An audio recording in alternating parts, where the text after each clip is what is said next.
and members of the audience. So we'll stand with, and say the Pledge of Allegiance.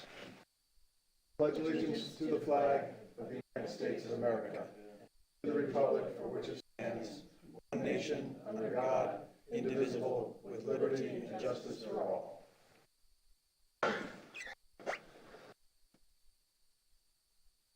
Okay.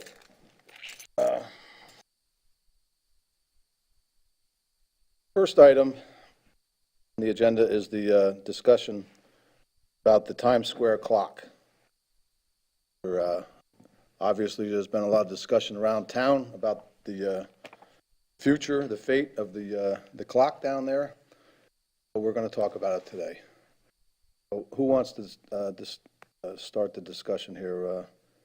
Roger, do you have any comments to lead us out here on this, or?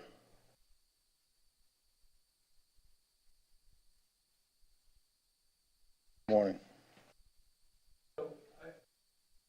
Issue initiated originally from the fact that the clock was not working, and we were trying, because of its age, to try to find a replacement part, and basically have to replace the entire workings of the entire clock, but just replace the broken part. And through a lot of research or whatever, we were finally able to find just the replacement part, but the clock was in disrepair or not working for, I don't know, a month plus. All that was going on. So I think the original thought was, by some people, at least in some of the emails that I saw, was to community support to try to, get the clock back up and running. And if necessary, if it was a cost concern, some of the community members had indicated a desire to try to support a fundraising effort to accomplish that.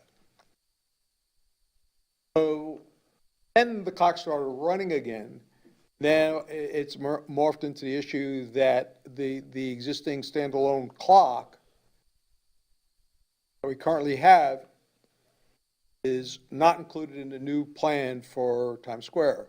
A different clock is included, but not that existing freestanding clock. The conversation is more from one to the other.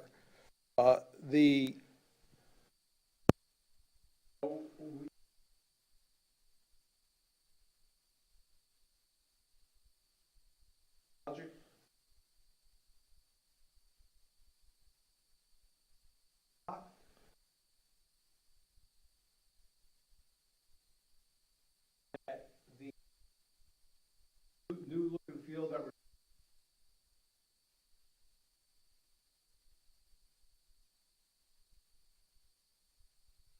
wild fusion.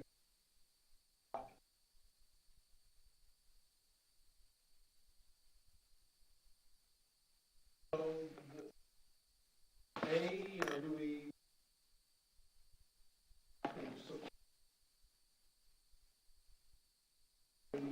probably next time?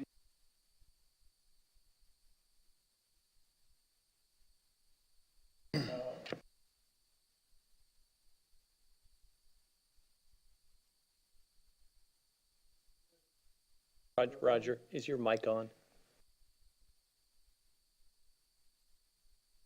Is it somebody text me and said they couldn't hear anything you were saying? Okay, I'll switch it out. Maybe that's okay. So just to reiterate briefly, clock was broken. People thought that it was a matter of trying to raise the money to get it repaired. We were able to find a replacement part, so we didn't have to replace the entire innards. Clock started working again. Then it became the issue that in the new sort of more modernistic design of Times Square that we're currently working on, there wasn't really a fit of that style of clock there. But you could have a fusion, so there are some people who like to mix styles. The other alternative is to a plan for a freestanding clock, but not necessarily put it in on day one of the new plan and see how it looks and feels, and then if people feel like, oh my God, you know, we're missing this, we're still missing the clock, you know, we will have a different clock to come back and put it in. So those are sort of the range of options that I see. The current clock, current design, and build around it. And upgrade the inners because it will need that, you know, we're on borrowed time in terms of keeping the current clock running. Go with a new freestanding clock of some type, or not go with the clock design that we had in the concept plan, and then if there's still an overwhelming need for a clock, to come back in and put it in, because we could pre-plan for it by putting in a thickened slab and conduit. Should community desire 2 years, 3 years, 5 years, and 10 years, 100 years in the future, they want the clock back or a clock back. So that's sort of the range of how we got here, at least as far as I know, how we got here, and what potential alternatives the council can discuss today. I never dreamed in my wildest imagination that we'd be sitting here talking about this clock for forever, but here we are. And well, I guess a couple of questions I have before I open it up to everybody. I'm sorry for butting in here. What are the estimates for this clock as far as repairing it or replacing it, or do we have any ideas about that? I don't have that number right now, but I can get it for you. I think that would make a difference in people's judgment. If you excuse me for a second, I'll see it gets. And the other thing is, obviously, we've been getting all kinds of emails about this. You know, people are nostalgic about the clock, and of course, a lot of the people that we're hearing from, you know, some are people from the island, but most that I see are tourists and vacationers that come down year after year, and they've become accustomed to taking pictures at the clock and so forth. It's sort of how they measure time in more ways than one, I guess. But, anyhow, the question is, you know, whether we want to keep this clock. I mean, and I don't think it's going to boil down to the cost of it. It's either going to be a repair or a replacement. I'm sure we can do either one. And so it's a matter of whether we want to keep the old clock and find a place for it in this new plan, or scrap it completely and just go with the new design. I happen to think that we could probably find a place for it and keep the clock in there, and that way I think everybody will be happy.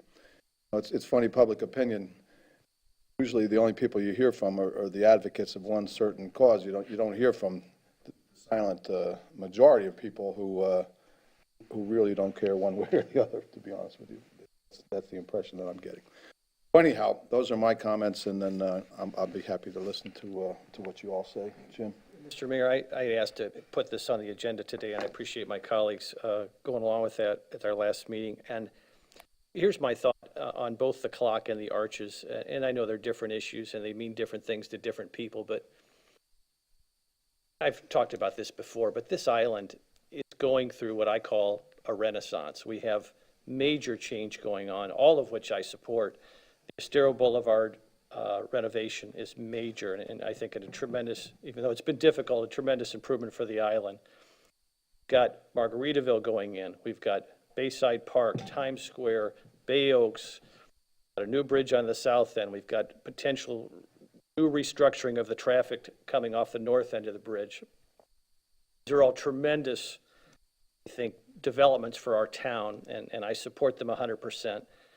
There is an element and a contingency on the island that, and it differs, again, the arches and the clock are different items, and different people have rallied for each of them.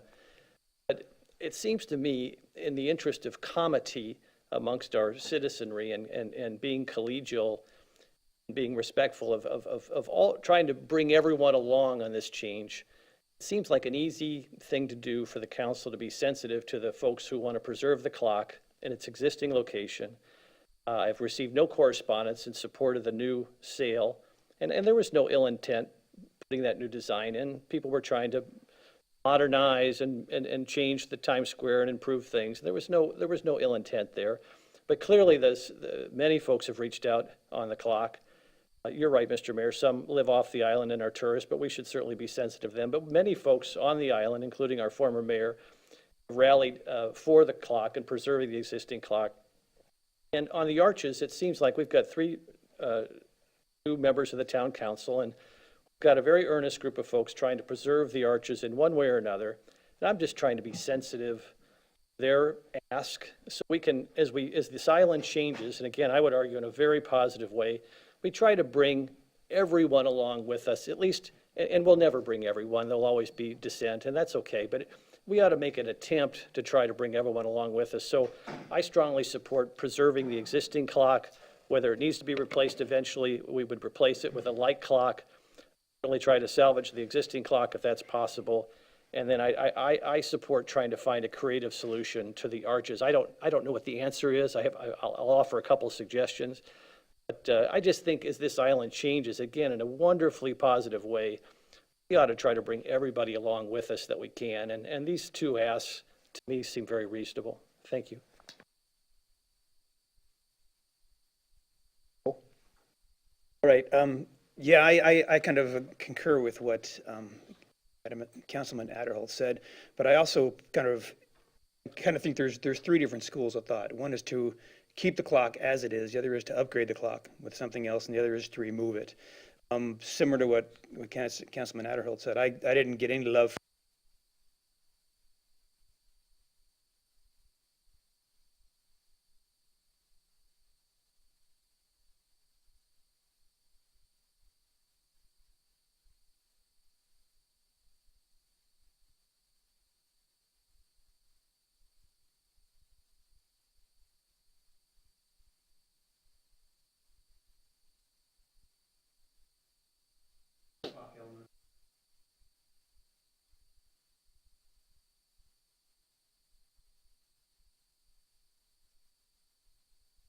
And it was a pretty significant difference. I think everybody wanted some kind of clock. And I think that, reading through this, and also going through and researching what kind of clocks were out there. And our clock is a simple version of what's in many towns. I've seen them in anywhere from parking strips to in Times Squares, although usually in Times Squares they're quite a bit grander, very European in its feel.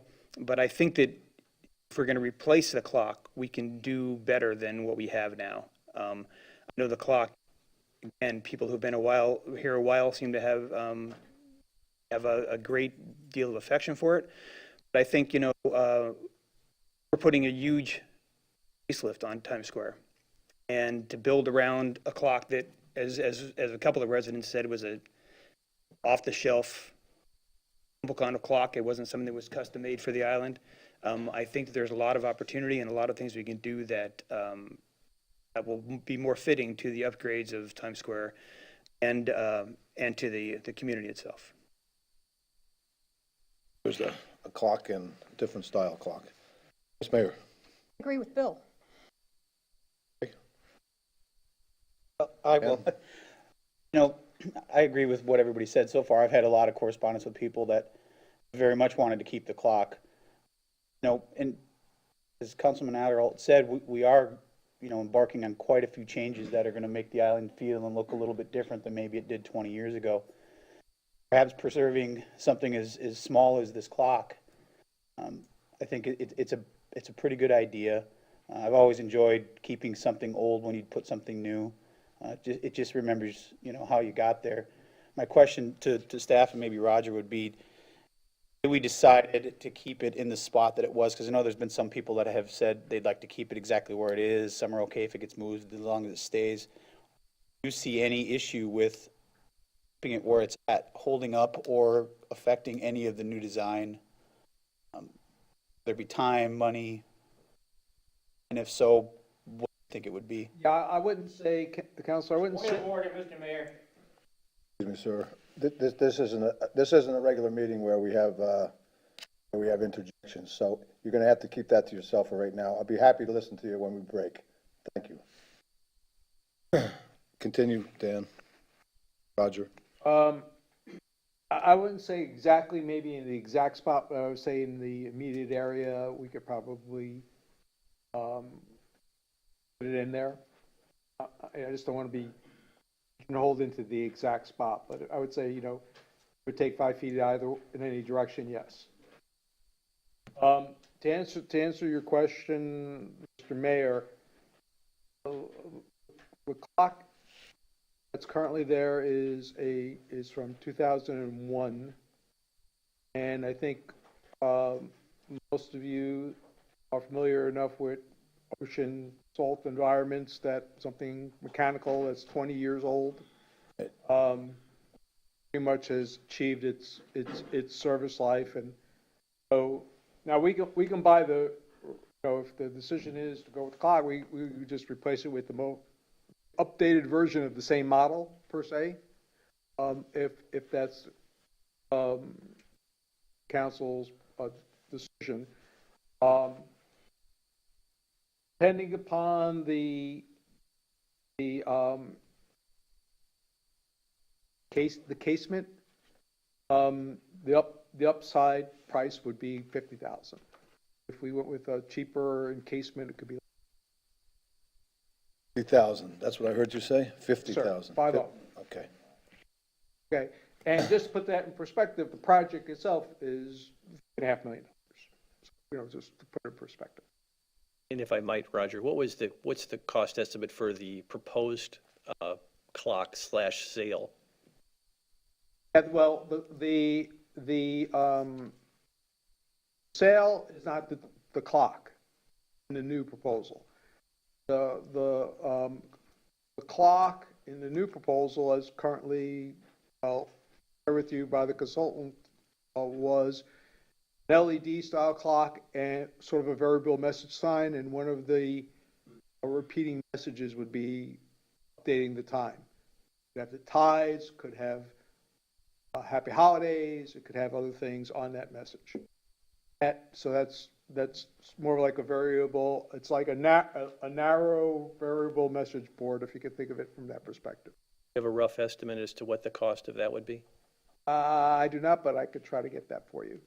It'd be helpful just that you posited the number for the old to replace the old clock. It'd be good to know what we would be spending if we did with the proposed design. Yeah, I would suggest that that I actually personally like the variable message capability of that, notwithstanding the fact that one of those messages would be the time. So I don't know if I would necessarily, you have to trade one for the other, but if you wanted to, you could. I'll find out the price.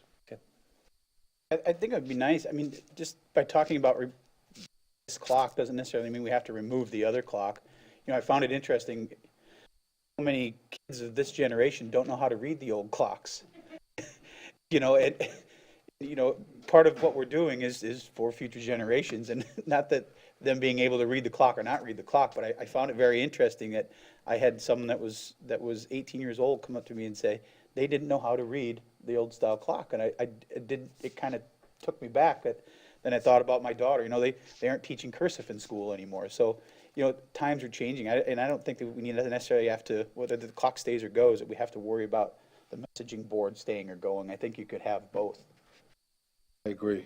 You could have both and still keep everybody happy. I think that that clock, if I'm not mistaken, I think it was a little past one. Anyhow, it was during the reconstruction of Times Square, when we closed Times Square off all those years ago. The clock itself, of course, the color scheme and everything else fit in with the existing scheme that's down there, and it has been continued all these years, which I presume would still continue with our new logo if we stick with the branding aspect of it, the color issue. But I agree with Councilman Allers that you could have both.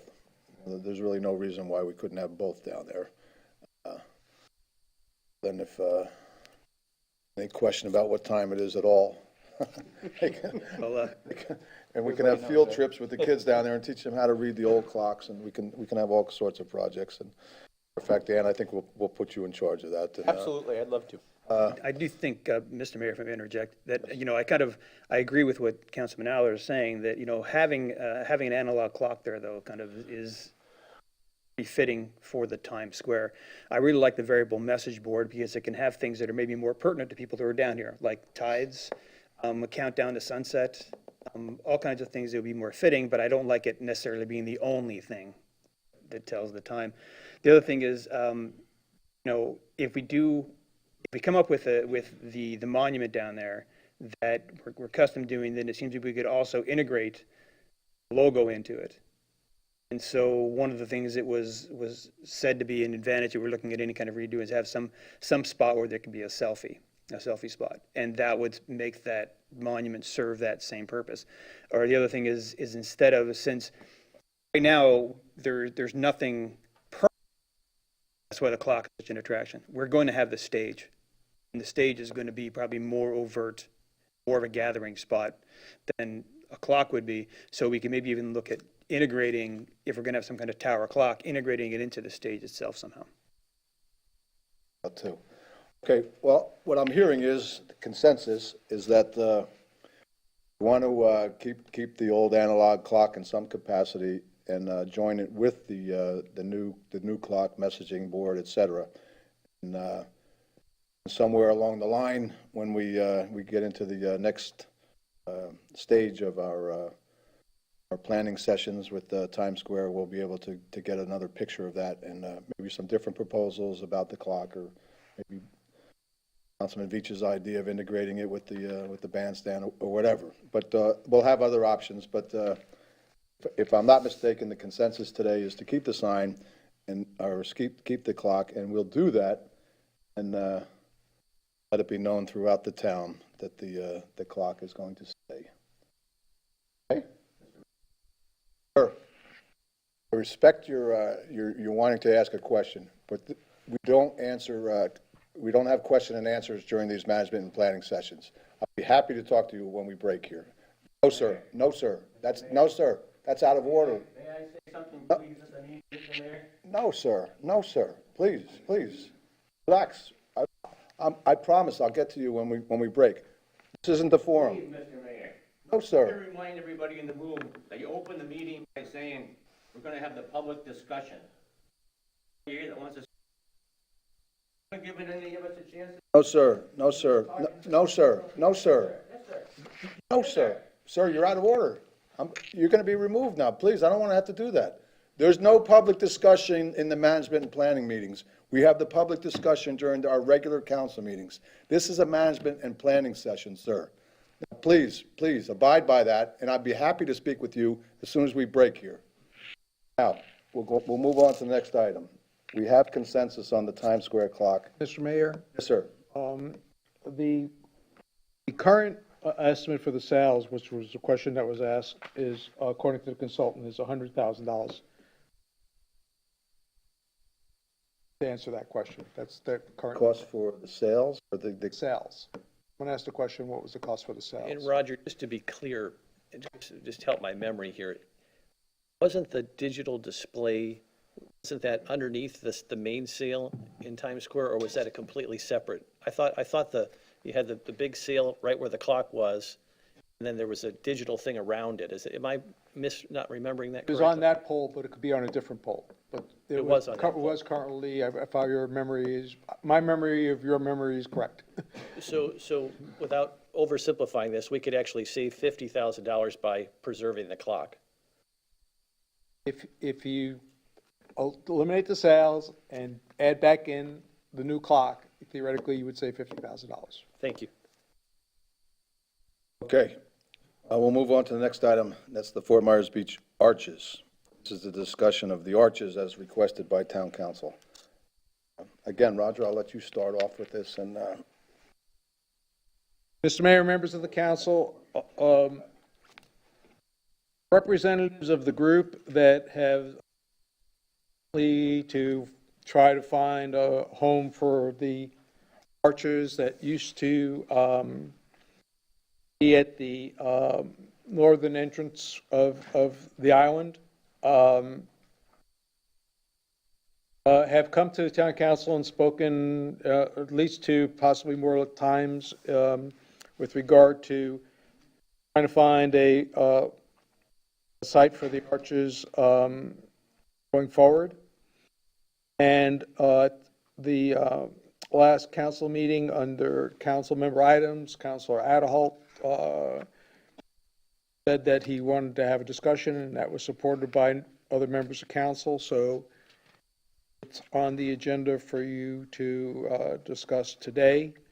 As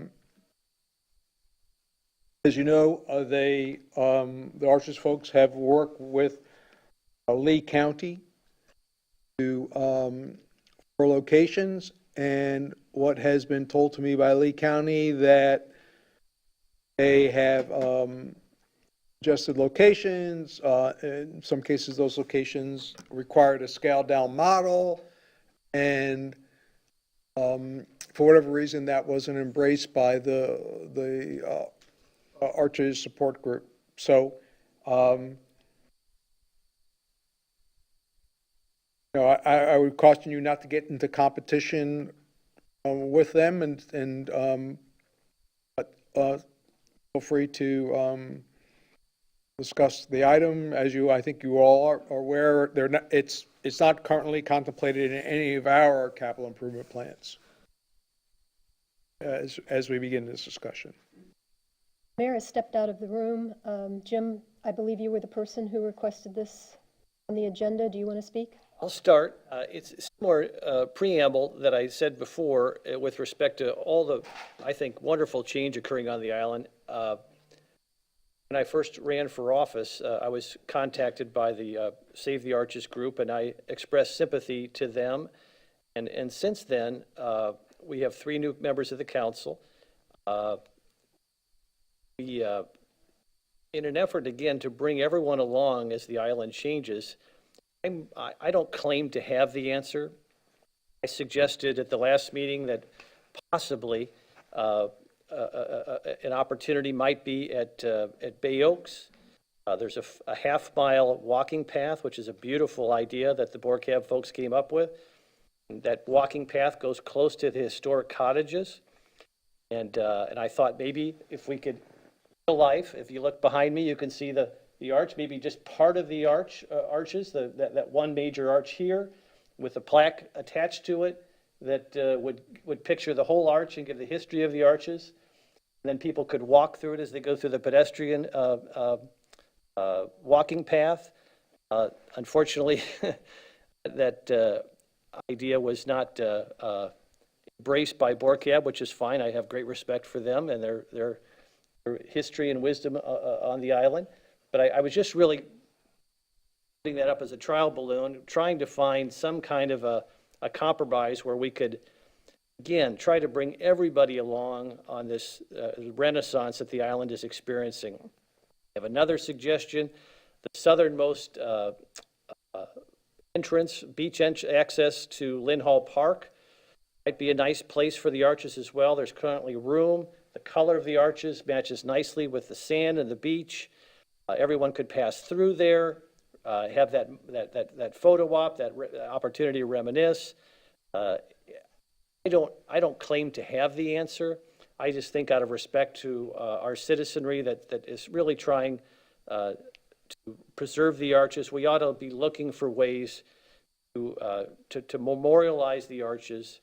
They literally are right behind us every time we meet here.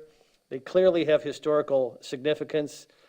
I know there's debate about whether it should be on the island, San Carlos. I know there's a lot of, and all that debate is legitimate. I don't claim to have the answer. I just, as one member of the council, am willing to hear and take a look at additional or other solutions.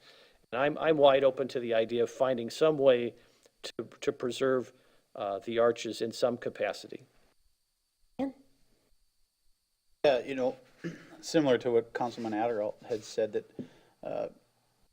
I've spoken to several of the people that are pursuing to save the arches, and it seems that there's, whether it be from the county level or our level, that can never be a consensus on where they should go. As you said, Borcab has been very adamant about they don't want it there. They believe that it should, if it doesn't, some believe that if it doesn't go back to where it originally was, that it shouldn't be resurrected at all. I don't know that I agree with that. I agree that there's potentially some place that it could go. So far, I haven't really seen any suggestions that make sense.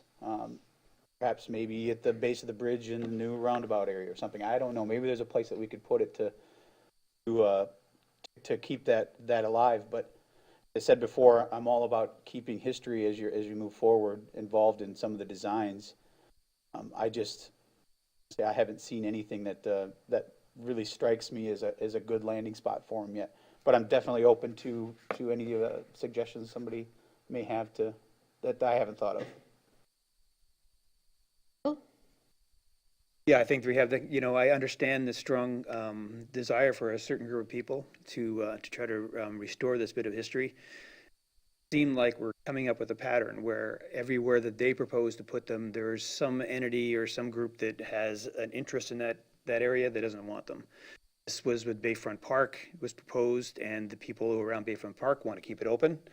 At Bay Oaks, we heard from the Bay Oaks people, and there aren't that many places really the town has control of that could handle something of this size. I'm also a bit concerned that they don't have that much of the arch of some big sections, but a lot of the small sections have been used somewhere else. If it can, if it can find a home, I think I understand what our manager's saying, is that a lot of the places to put this, like even what Councilman Adler's was saying, is in county, under county control. And we don't necessarily want to compete with the county where they can put this, because they tend to have more visible, bigger areas than the town does. Well, it's actually good Bill spoke next, because I kind of segue off of that. One of the things that Bill did not mention that was a prior suggestion for the arches was Crescent Beach Park. County was willing to put them there and willing to pay to put them there. And a former council voted down that idea. I was the sole vote that said, let's put them there. This would have been solved a long time ago. I'm still of the opinion that that's a good place for them. And like you say, the county has a lot more places to put them than we do. The pieces of land that we own on this island, except for Bay Oaks, are small. I don't want to see a miniature version of the arches. I understand it may have to be scaled down, but if you make it so small that it would fit in the small pieces of property we own, it doesn't make any sense. So I'm still supporting putting them in Crescent Beach Park, and if another option comes up, I'm happy to support that under most scenarios. Okay, turn it back to you. Okay, thank you. You solved it yet? Well, let me before the mayor The goes. general consensus was we want to put them somewhere, but Mr. Mayor, just because you had to step out, I appreciate that. I had suggested just as a trial balloon, which turned out to be a lead balloon for Bay Oaks. But I had also suggested, and I have to credit my wife with this, there is, and I appreciate what Councilor Hassefrost is saying with Crescent Park, but I do think there's an option as well with Lynn Hall Park, is that southern beach access coming off beach. If we could resurrect, hopefully in scale, this part of the arch where you could walk underneath the arch coming off the beach. The color of these arches meshes well with the beach. Lots of room there, and I understand that Lynn Hall is controlled by the county, but my sense is county wants to work in concert with the town and not work in opposition to the town. And if we could all agree on a location, then the county might come along with us. I can't guarantee that, but that's just based upon what I've heard. So that was the discussion while you were gone, and I think both, I don't want to speak for Councilor Allers or Veach, but I think they're open to a clever solution, but we're not sure we have one yet. I will tell you that my discussions with the county commissioners, individual county commissioners, is they want to wash their hands of this. I mean, and no offense to the arch people, but they've been bombarded with these options, and they're really looking to us. They're looking to us. So if we come back with a unified consensus position about what we want to do and where we want to put them, I think we can convince them to come along with us, as long as it's not overbearing. And I like your idea, Jim. I like the idea of that location. But, there's no perfect place, and I know the Arch people have worked hard on this for a long time, and they're anxious to get something done. I'm interested in knowing how much of those original arches are actually left, and I'm sure one of the members will probably tell me that when the meeting ends. But anyhow, if that's the consensus of the council, is to bring a location that we can vote by the county commissioners, then assuming that it's on county property, and let's do that. Let's do it and get this If I could, behind us. Mr. Mayor? Yes. Since I was in favor of putting them at Crescent Beach, I have no objection to putting them at Lynn Hall. So I think part of the reason the commissioners are being kind of hands-off is that they had a plan, they were willing to finance it, and we stood in their way. So I'm willing to say that we could send a letter to the commissioners saying we're all on board with Lynn Hall. So I'm agreeing with Mr. Adderholt on that. Appreciate that. In fairness to the Arches folks, as well as the town and the county, I wonder if in the interim, particularly since the format today doesn't lend itself to public input, I wonder if we could instruct the town manager to meet with the folks from the Arches group, and then also have your staff, Roger, go out and explore that location, southernmost beach access point to Lynn Hall, and make sure, A, it's okay with the Save the Arches folks. I'm okay with the Crescent Park concept as well. I think in order to get unanimity on the council, the Lynn Hall option might be better. And I think the county wants unanimity from the town. I think the mayor is absolutely correct. Wants a unified front from the town before they proceed. I want to make sure that, A, the Lynn Hall location makes sense to the Save Our Arches folks. It also makes sense structurally, and there's a location to actually, it makes sense to find a place there, and then we work with the county to see if that's an option as well. So I appreciate that. Yep. Jim, I'm going to respectfully disagree with you about having the town manager meet with the Save the Arches folks. My experience with this group is that their leader is not even here, and that they are disjointed in their structure, and meeting with them is not necessarily fruitful. That's part of the reason that we have problems with this project. They all have good intentions, but they're not really structured. Maybe we could invite some of the folks who are passionate about the Arches to speak during the public comment period on Monday, so we can get a better sense as to whether that would be a viable option for them. And that way, anyone who wants to speak, who's a supporter of the Arches, speak, and we could get a better sense in that format. Sure, that might be the way to go. Okay, that's fine. Mr. Mayor? One second, Roger. Just let me, I'm trying to get a visual. Are you speaking about where the boardwalk goes over at the end of that? It's a little further down, a little little further further north? north. A little Yeah. further north. It's the last beach access point coming off, leading to Lynn Hall Park. Leading to, a little further up north of There's that, quite a okay. bit of room. It's a pretty, And it wouldn't be view blocking from people in the square and so forth right, and so on. it wouldn't yeah. pack the Times Square development. I got you. And I think it would be potentially a nice compromise. Again, Gotcha. I don't take credit for it. My bride and I were walking through there the other day, and she suggested, hey, this might be a great location. So I don't even know if this has been explored. I'm just, again, trying to figure out a way to, as we change, as the island changes, and I'm really thankful today for the council's action on the clock, as many folks we can bring along with us, I think it's gonna make the change on the island not only easier, but also, I think, better and more unifying. Very good. Sorry, Roger. No need for an apology. I just wanted to be sure the council was aware that my understanding of the disconnect as pertains to the Crescent Beach Park location was that the county offered the sort of the side, along the side property line. And what I understood the council's position and other people's position was they didn't want it across the Estero face of the park. And for some reason, I don't know if it was a scaling issue or some other issue, that for some reason that option fell apart, that discussion fell apart down the side property line. To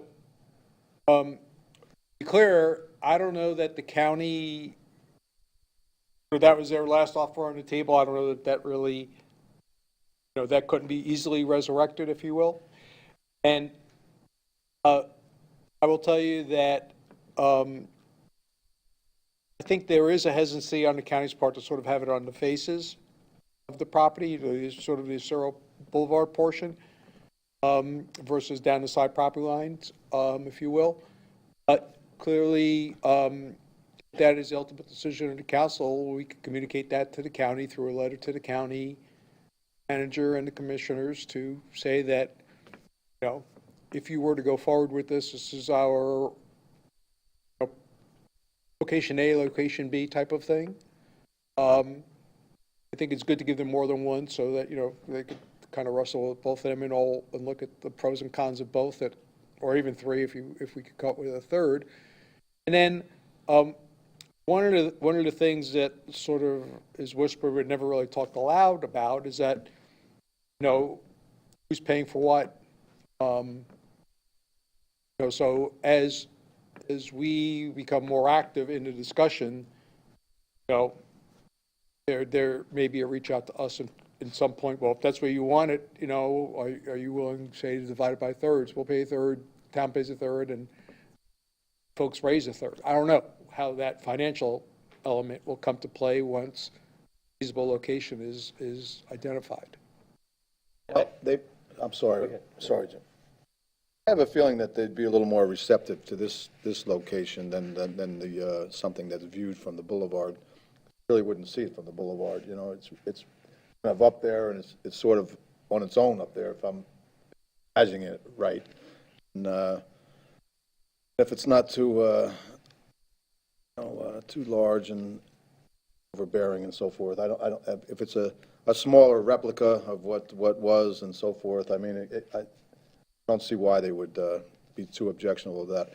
I think maybe before all the letters and everything, that maybe we have our District Commissioner Sandelli come out, and he's been very active in these discussions, just a general feel about it, and if Chairman Ruane wants to come down, he's more than welcome to as well. I don't know that the other guys are all that interested in it, but anyhow, I think Ray Sandelli would probably be very happy to come down and take a look. So, I would just interject for a second. I was just going to add just real quickly, even though I'm open to the Crescent Park idea, I think the fact that the previous council voted that down creates an aura of controversy around that.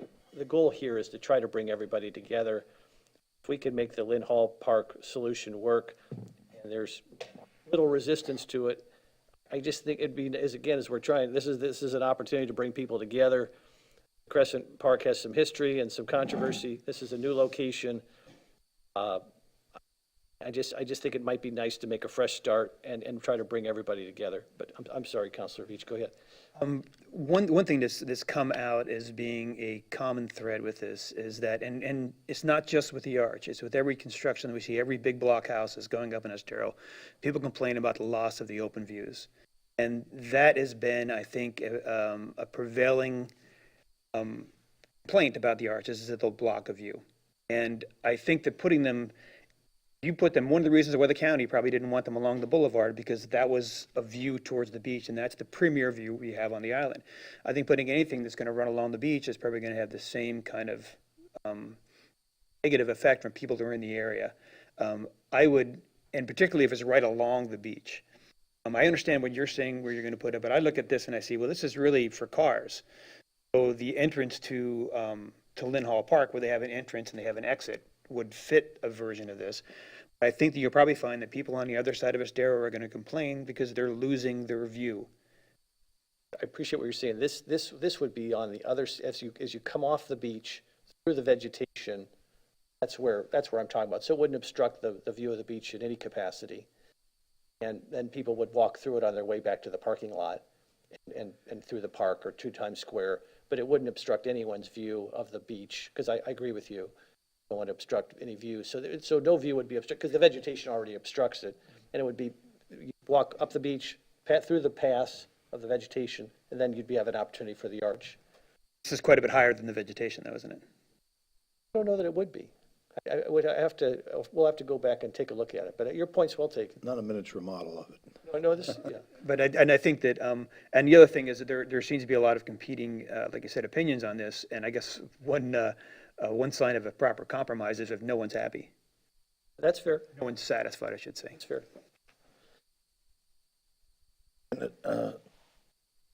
Your wife is ready to run, Jim. Tell her I'll help her out in her campaign. No And I'll problem second there. the motion. Any further comments? I guess I'd like to make it clear what our consensus was. Is our consensus that we're going to allow public comment about this on Monday and then take some kind of vote, communicate with the county commissioners? Jim, is that your understanding of our consensus? I think that's a fair course, and in the interim, I would encourage you folks that are down in that area to take a look at that spot, and, because again, there may be a better spot at Lynn Hall Park, but that just seemed like a natural spot, but some of you folks have a lot more history than I do down here, so I'm just looking for a solution. I'm not saying it's the answer, but it may be one that would at least bring the majority of folks together around.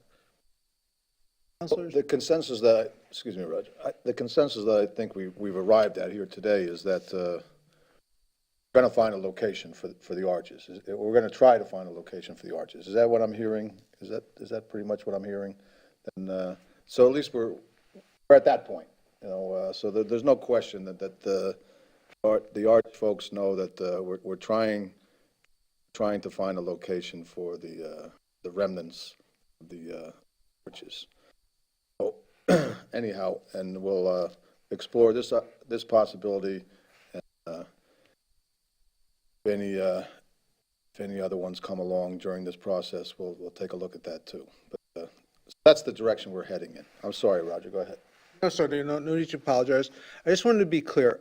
I don't know that in the prior versions of the counties trying to work on this, that they haven't reviewed that location and found some flaw with it. So I just want to be careful that, I don't know either, yeah. right, so I don't want to sort of say that we say that's the location and that we sort of, so I think we want to be careful to say we want them to explore, if they haven't already, to explore that as a possible location.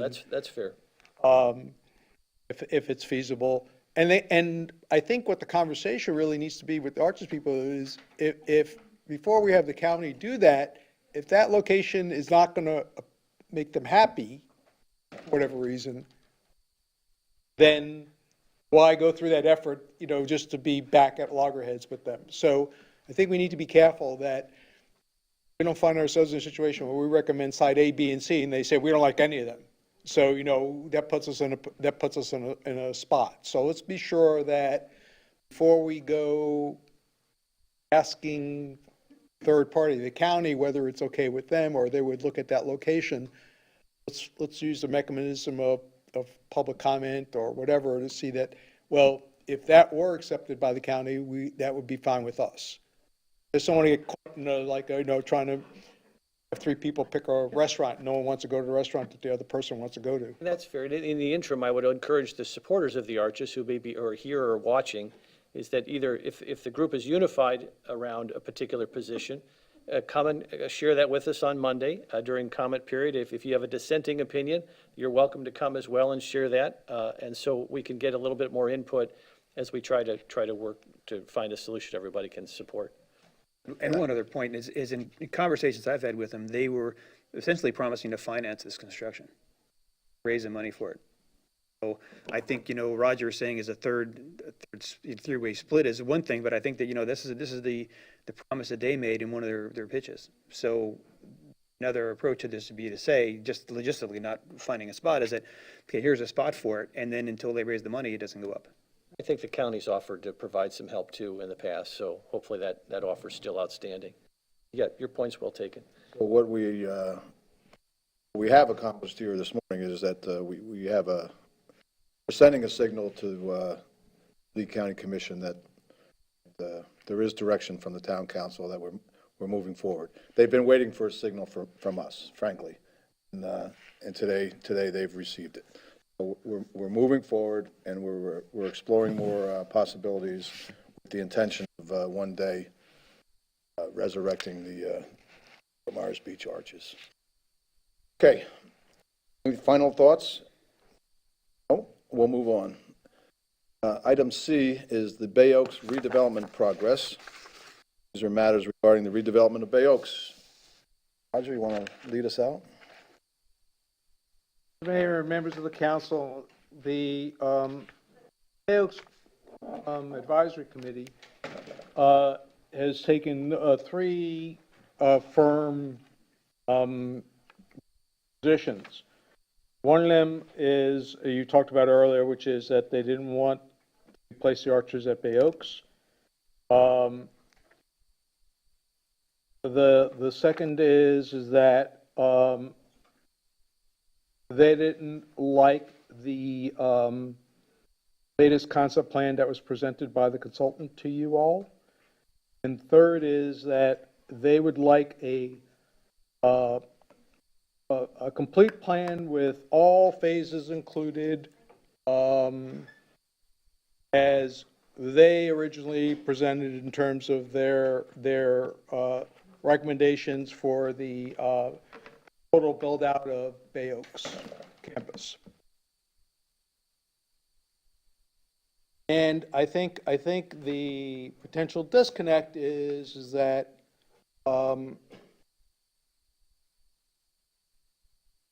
project that they envision is in the $20 million range.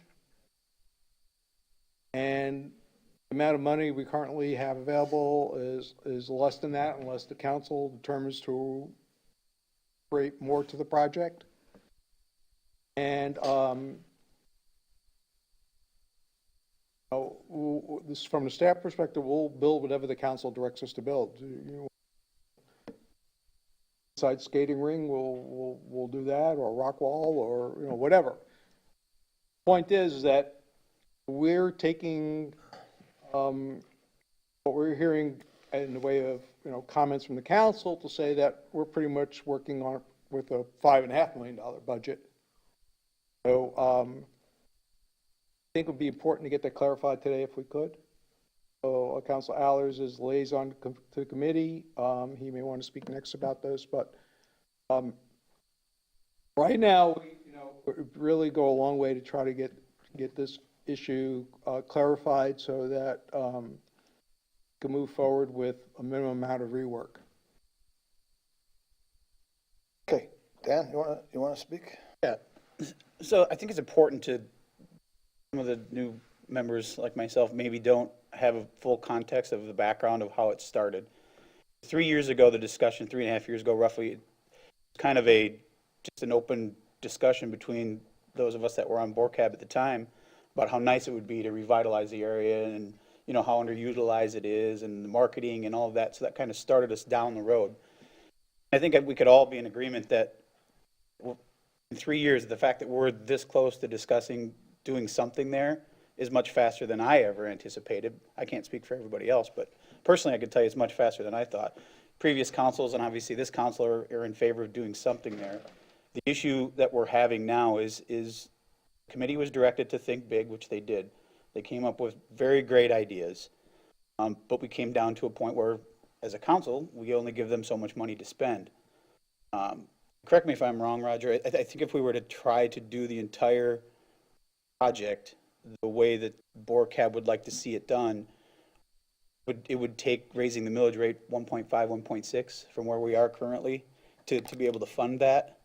Is that a correct statement? Yeah, depending on how far out, yeah. I mean, yes, that's the range, that's correct range, could be as much as 2 mils, depending upon how far out you go with that. You know, so obviously, construction prices tend to increase faster than typical inflation.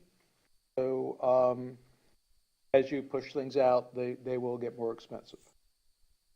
And so, That's a good range. Okay. A good low side of the range. Okay.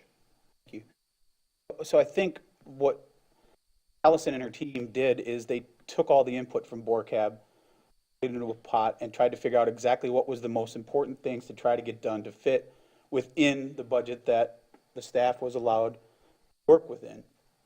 I think they did a great job of listening, talking to members, and trying to figure out what were the most top 3, 4, 5 things that they're hearing that was needed.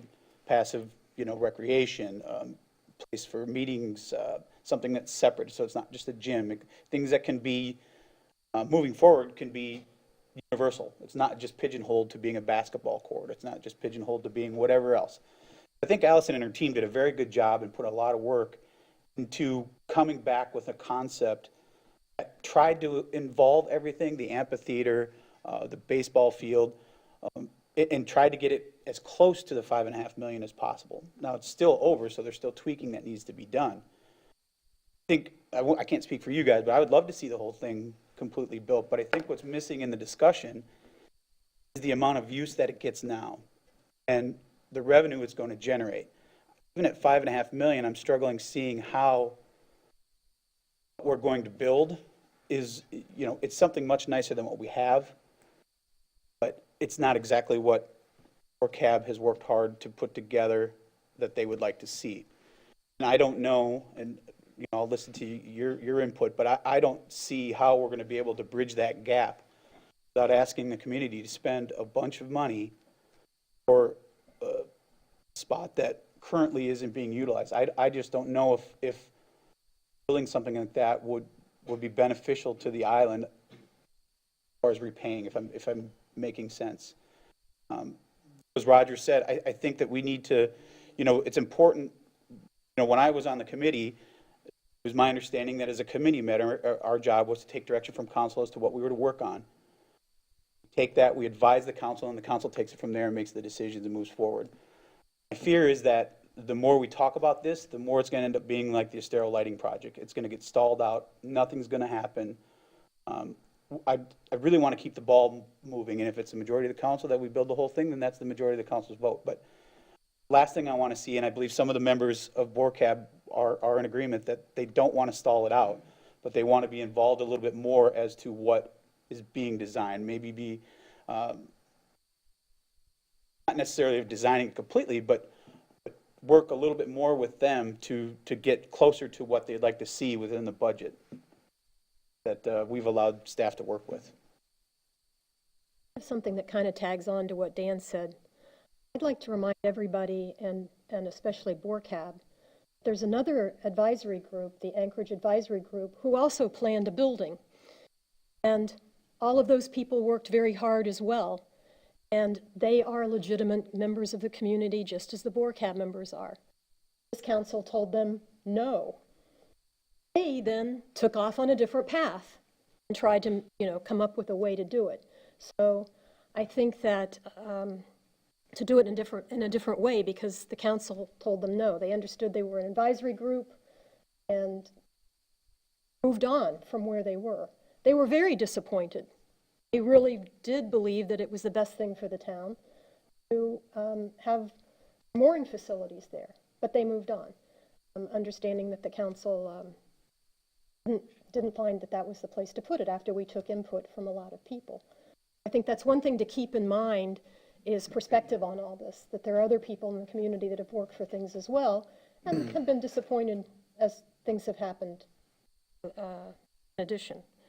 I guess another thing I'd like to tag on to that is that we use the word think big a lot. And thinking big is a brainstorming process. And I think some people on BORCAB got the idea that by telling them to think big, we were telling them they were going to get everything that they wanted. And it's a brainstorming process. You think big in order to get lots of ideas, and then down the road, some of them do get eliminated. So just another perspective needs to be taken when we look at. Those are just kind of preliminary thoughts without getting into. Well, I went back over the last few days and watched the last 4 or 5 BORCAB meetings, and in hindsight being 2020, I think it would have been helpful if, and the town came up with its revised proposal, trying to work within the constraints of the budget, they would have consulted with BORCAB first and given them a heads up, taken their input, and worked with them. And quite honestly, the council probably should have said to the town manager, hey, let's bring BORCAB in here before we digest this new plan. That wasn't done, and quite honestly, I think we owe BORCAB an apology for that because they put a lot of time and effort into all this.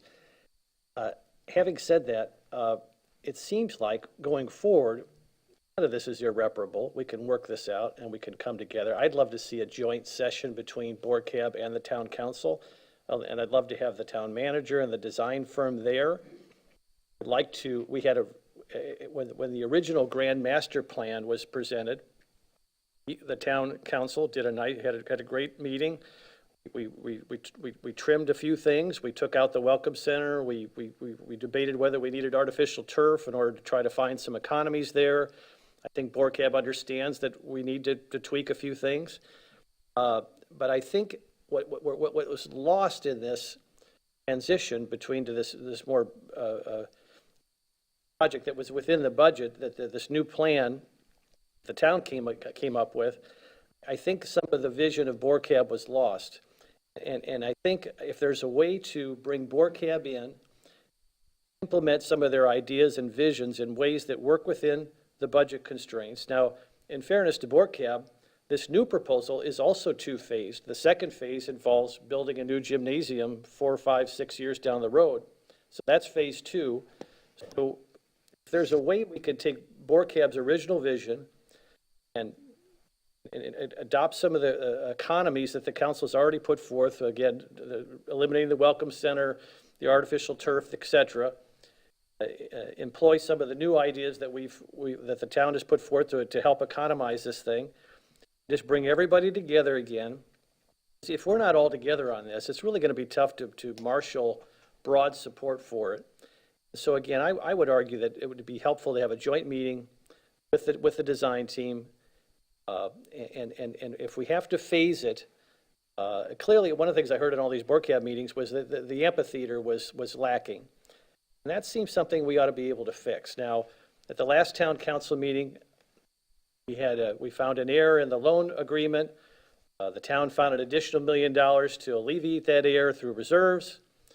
So, and you could say, oh, that means we only have to borrow $9 million. That we really actually, if we want to put an additional $1 million towards this project, we have an additional $1 million to work with. As Councilor Hasselfrost said, we don't have to build this building at Bayfront. That should free up another $500,000. So that's another $1.5 million. I didn't say that. Oh, I'm sorry. I'll say it. But since that building no longer needs to be built at Bayside, that should free up some additional dollars out of the $10 million to put towards Bay Oaks. My point is, we could find some additional funds. Even the town's plan, which is again two-phased, is I think roughly $7 million. Correct me if I'm wrong, Roger. That doesn't include the second phase of the new gymnasium. As Councilor Aller said, I mean, this in order to generate some revenue, we're going to need to have enough programs in place that generate revenue, and one of those would be the appropriate exercise facilities.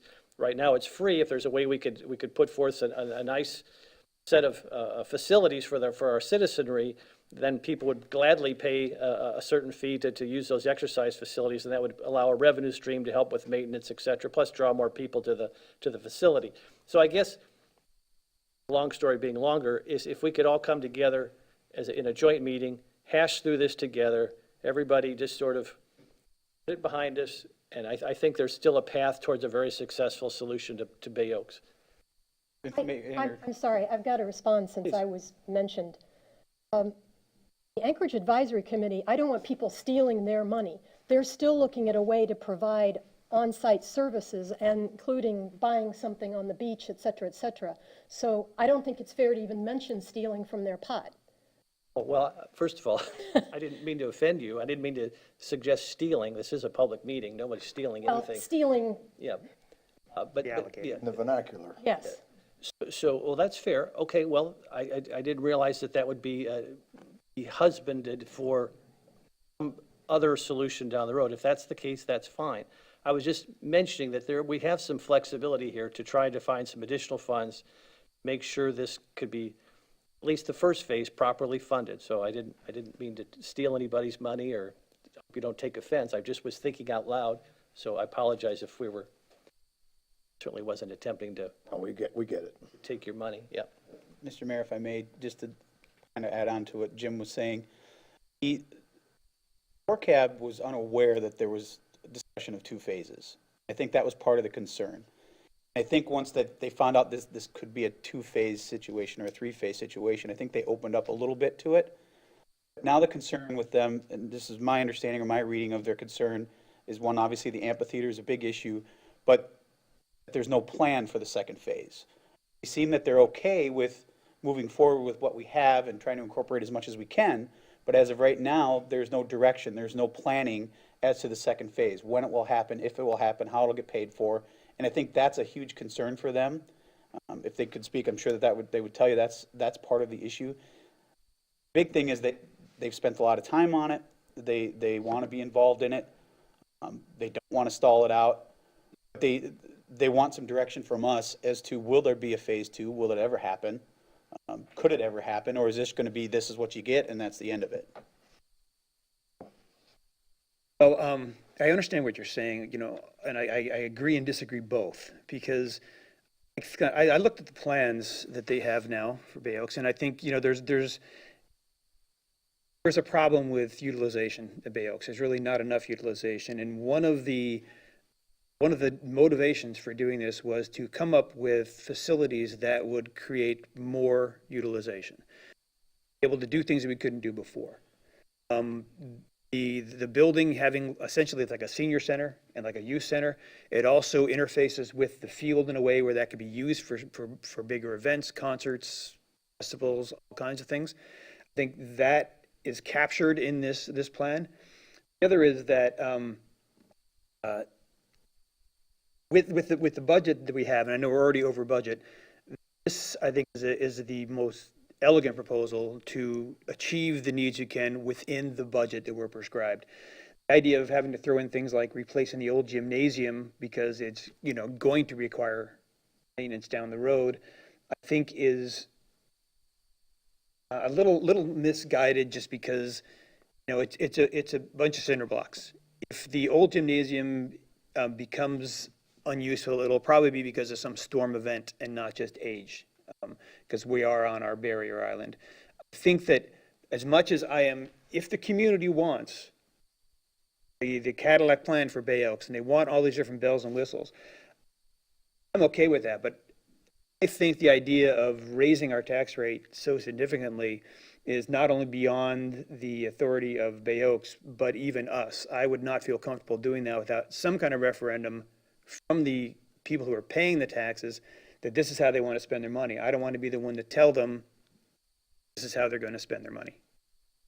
So I think that, and I think it's the same thing with a phase. If you say there's a phase, and I understand building the building in a way where it's planned that if there is a phase, you can accommodate it, but to imply that this is just the first step, that this 5.5 million for a facility that doesn't have the greatest utilization is only the first step in a process. It's going to go on, and we're going to be asking for more money in 5 years to do it again.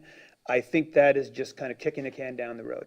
That without, and of course, 5 years down the road, I don't know if any of us will still be here. But I think that, let's lay out the plan now. If we are going to request more money, then I would like to see that go with some kind of referendum to the constituency to say, yes, this is where they want to spend their money. I agree with what Vice Mayor Rexanne said earlier about these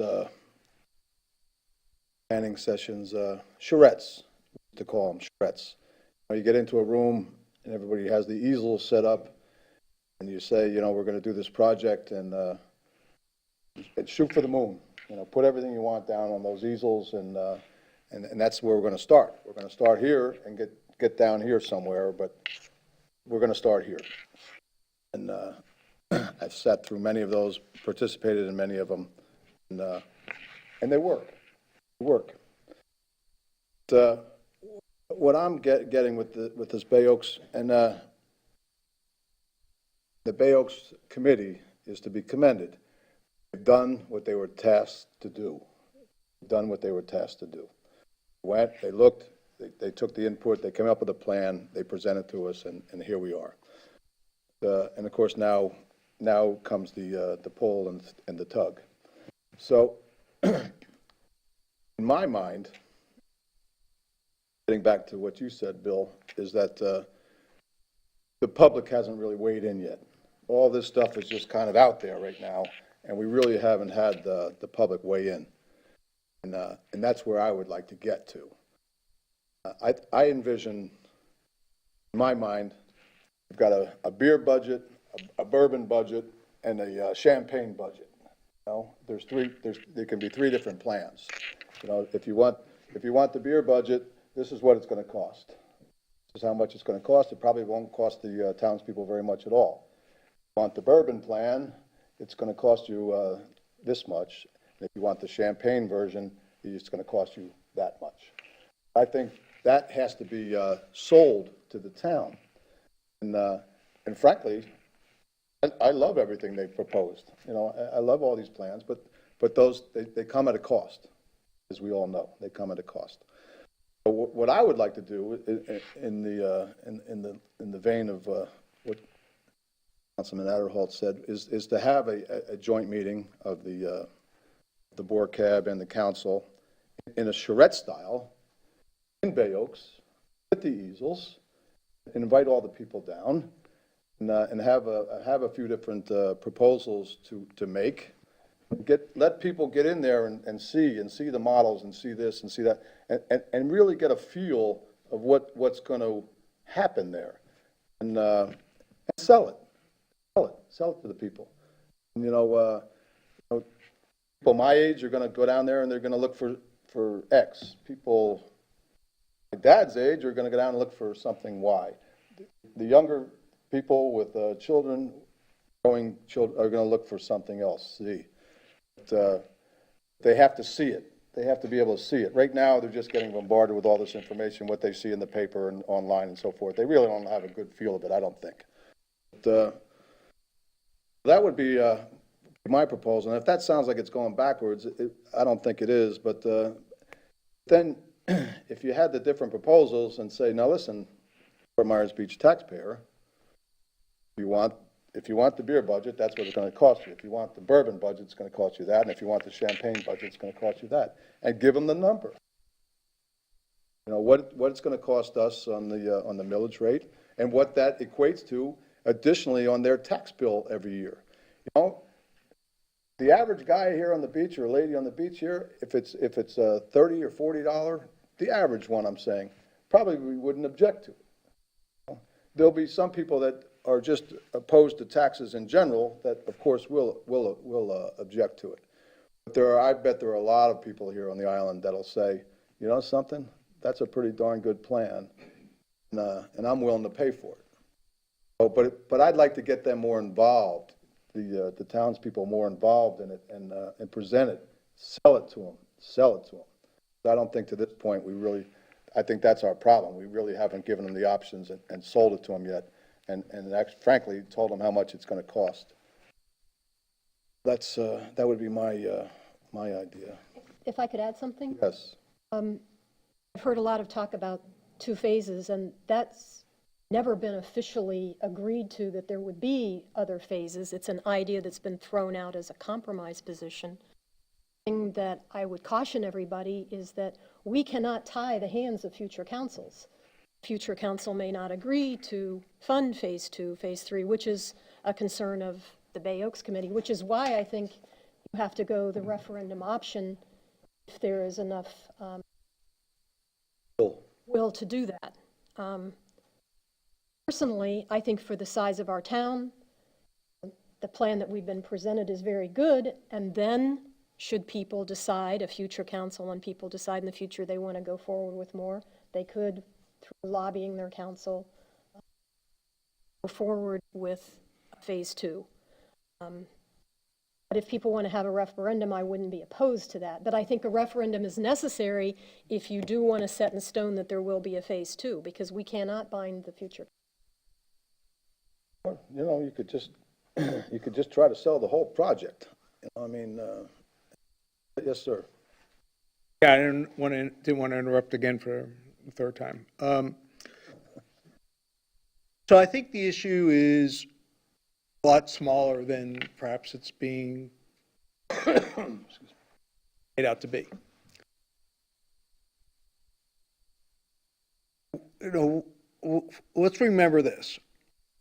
This project started with, we had a donation of a lot as an entranceway into Bay Oaks, and it was only going to be, what do we do with that one lot, or whatever. And I think it was a very wise decision to say, well, wait a second, let's not just work on this little section of now the expanded park boundaries, let's look at the whole park. And that's the charrette effort that the mayor was discussing, to try to come up with a long-term plan for the park. So what was the issue? Well, at least in staff's mind, we thought the council had set an initial budget, and we had to do the exercise to see, could we address the immediate needs within that budget? So if we couldn't do that, we needed to tell you that. So we did that exercise, and we determined that we could meet the immediate needs from the professional staff, and what we were hearing were the highest priorities in that initial budget, and we still believe we can do that. So it doesn't prevent a new gym down the road, but here's where the conflict is. Conflict is that if you want a standalone amphitheater, it would need to be physically located where the building shown to you on that plan. As you remember, if you remember the prior plan, that's where it was. So what that means is you would move the building to accommodate phasing. The part of the phasing that's the sticking point is the standalone amphitheater. If you want to have a standalone amphitheater, phase 1, phase 2, phase 99, whatever it is, you got to plan a spot for it. And if we want to plan a spot for it, that means that the location on that last plan that you saw, the building has to be shifted somewhere else, probably around the pool like it was initially. So, you know, whether there are future phases, whether there's a referendum, all that is really not the sort of the immediate issue that needs to be resolved. Immediate issue that needs to be resolved, if you want to move forward, you know, if you want to step back and re-examine everything, we can do that. But the real immediate issue is, if you want to, as the Bay Oaks Committee desires, have a standalone amphitheater, then you need to move the building back around the pool, not have that grand entrance that I think most of you can picture in your mind from that meeting, coming in off Estero and drive. There's a landscape traffic circle in the center that we're in 6, I think that's Oak Street. I would go away and you move back to that first plan where it was kind of wrapped around the building, around the pool. So you would still retain that dirt for the amphitheater. So that moving it around the pool, the room sizes would be the same. The orientation would be different and the layout would be a little bit different, but in terms of Allison's operation, the room sizes would be approximately the same. It doesn't really affect us. It's just really, if you want to go forward with the building and say, well, we'll deal with the standalone amphitheater in the future, in one of these future phases, you know, great, we can do that, and we'll move the building back around the pool. If you want to say, I want the amphitheater, within the next 2 years, so, then, integrated in part of that building would be the way to go, because that's the only way we could afford it, unless the council wants to start trying to find money, additional monies for the project. That's really the decision at hand. So, whenever you're ready to make that decision or those decisions, let us know, and we'll proceed. But we're basically in a holding pattern until that happens. I have a question of Councilman Allers. So what is the benefit that BORCAB is saying for having a standalone amphitheater as opposed to when it's integrated in with the building? Well, I think that the discussions about having a standalone amphitheater was just for different events, concerts. I don't know if any of you have been to the one that's in Bonita Springs, that's on Old 41. Many times. It's a beautiful setup, and I think that concept really resonated with the committee. And I think their fear, and I don't want to speak for them, but I think their fear is that by combining it into this building, it loses that stature, it loses that design or what it was meant to be used for. It just now became part of a grandstand, is what their concern is. We've also talked about potentially ways of raising money. Some of the people on there have been very successful in raising money for the new Welcome Center down at Lover's Key. So far, I haven't heard any plans as to how that money would be raised, just that we can raise money. So I would like, if we have a joint meeting with them, for them to come forward and say, this is how we plan to raise some money. We really believe in this. If we are trying to sell it to the community, that there's a plan from their side of how they think we can raise some money to get to where we need to get. But Let me stop you right there for 1 second. You're comparing apples and oranges when you talk about Lover's Key and us up here. That's a volunteer citizen support organization that raises funds to help defray the cost of the park. We're the money. We're the money right here. I mean, we don't have to have car washes and bake-offs and all this other stuff to raise money. We've got the money. We don't have to go out and soliciting money for these projects. It's very nice that those offers are made, but I mean, that's not the way we do it here. I mean, that's not our role here as the government.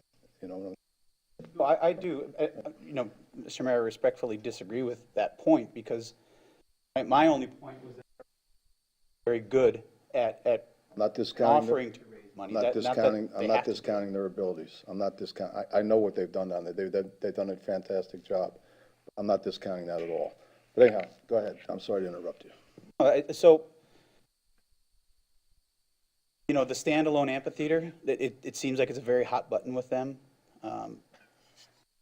I haven't talked to them as to what Roger just proposed about moving the building back around and putting the amphitheater out where it was originally. I do like the idea of having a joint meeting with them and inviting the public in and saying, here's A, B, and C. What do you want to pay for? This is what you have now. This is what you could have. One of the members brought up a very good point that he feels that the community deserves it. They deserve a nice facility that they could be proud of, that people will want to come here, that will actually come over the bridge to use.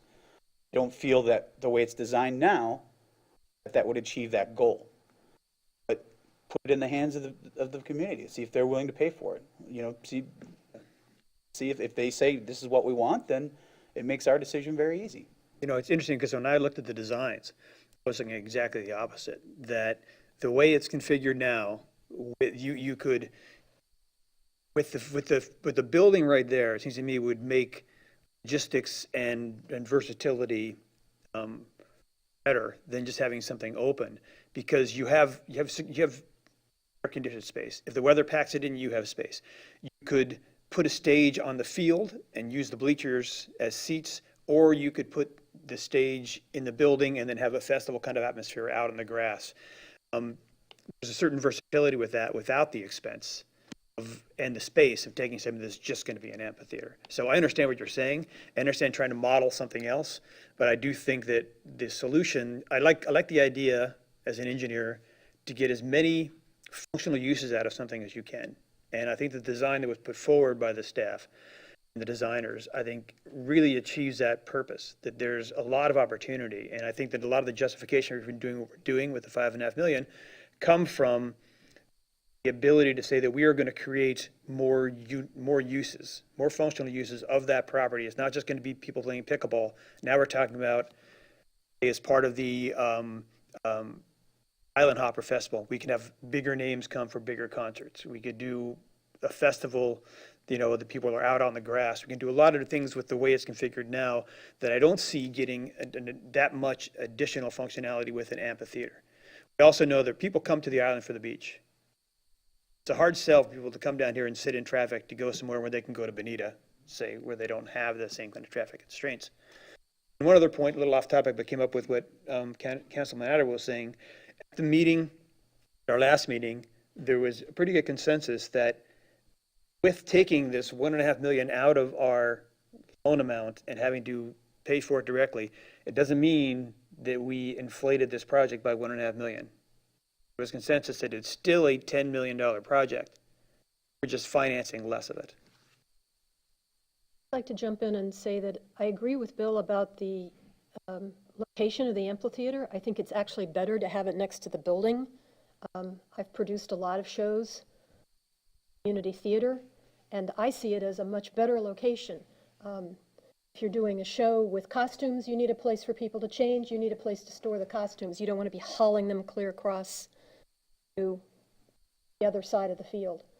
The same way with weather and equipment. If you've got lighting, mics, all kinds of electrical equipment, if the storm is coming, you can get that stuff inside quickly. You're going to have a catered event, a dinner theater.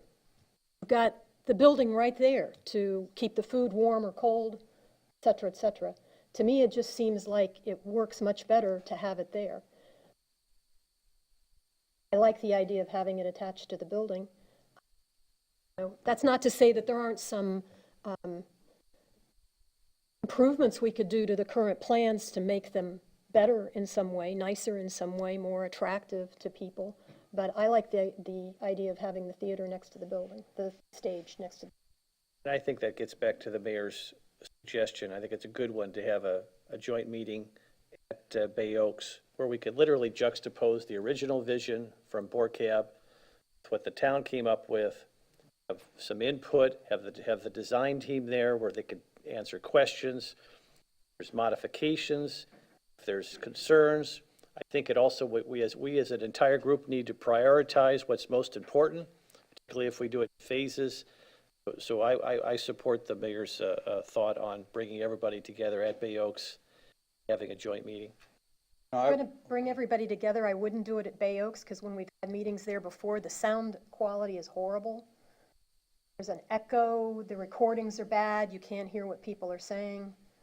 So I don't know if we want to. It's not really a meeting per se, it's more of you're milling around, you're talking to people, and the easels are up, and there's discussions going. It's more of an interactive, it's not like a sit-down meeting of sorts. That's not what I envisioned. I envisioned people. And I don't think you and Jim were on the same. Well, I mean, we can do either one or both or whatever you want to do, but my idea was more of a threat type. I mean, not getting back the original, but taking what we have now and exploring the different possibilities of A, B, or C. And To me, that feels like moving backwards. I feel like we're not making progress forward. here we are. I mean, I could see, I don't think the two concepts are mutually exclusive. I like the idea of having all the charts out where the public can mill about, have the design team, have the town staff there to answer questions. Everyone has a chance to sort of interface with the design team and see all the various proposals. And then maybe we follow that up with a joint meeting here at the town council chambers and kind of hash out how to prioritize, just start making some tough decisions in collaboration with our BORCAB advisory committee.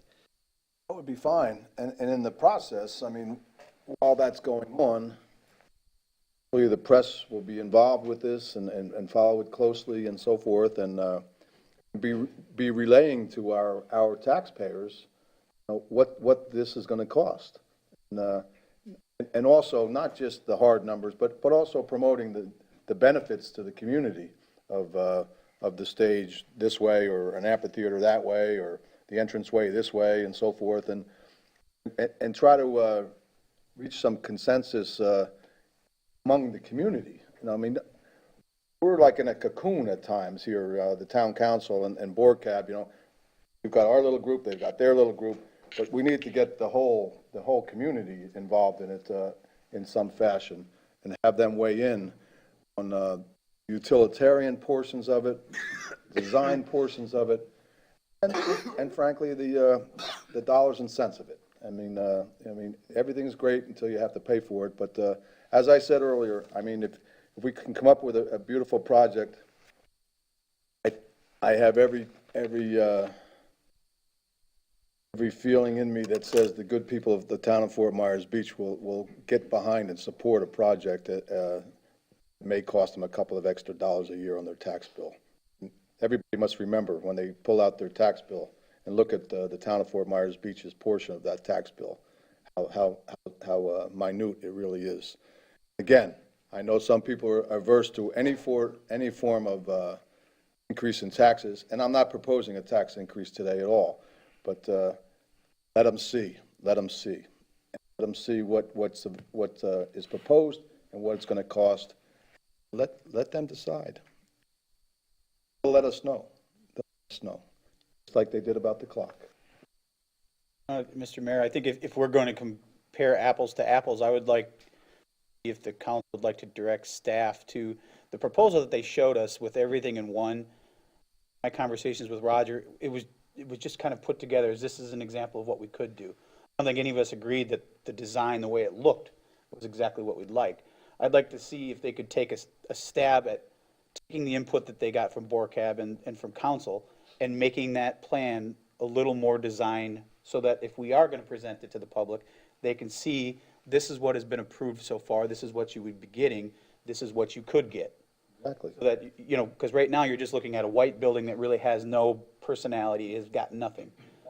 Exactly. I mean, that's kind of what I was trying to say in my long-winded way, but that's exactly what I'm proposing. And put it out there, let them see it, let them touch them, let them feel it, and get an idea, get a feeling for it, and then the sales job starts. You know, Bill, you're an engineer. I'm in my background is development. So you know, you have a vision, build it, but you got to sell it. You got to sell it. And What is it that you're wanting to sell?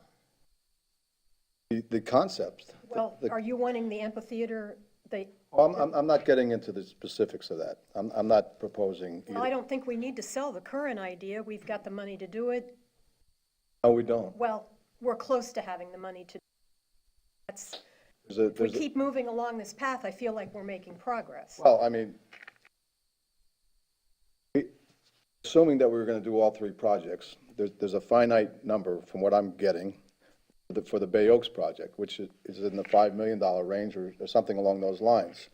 You know, if we in fact want to take the recommendations of BORCAB and do it a little more grandiose, it's going to cost plenty more than that.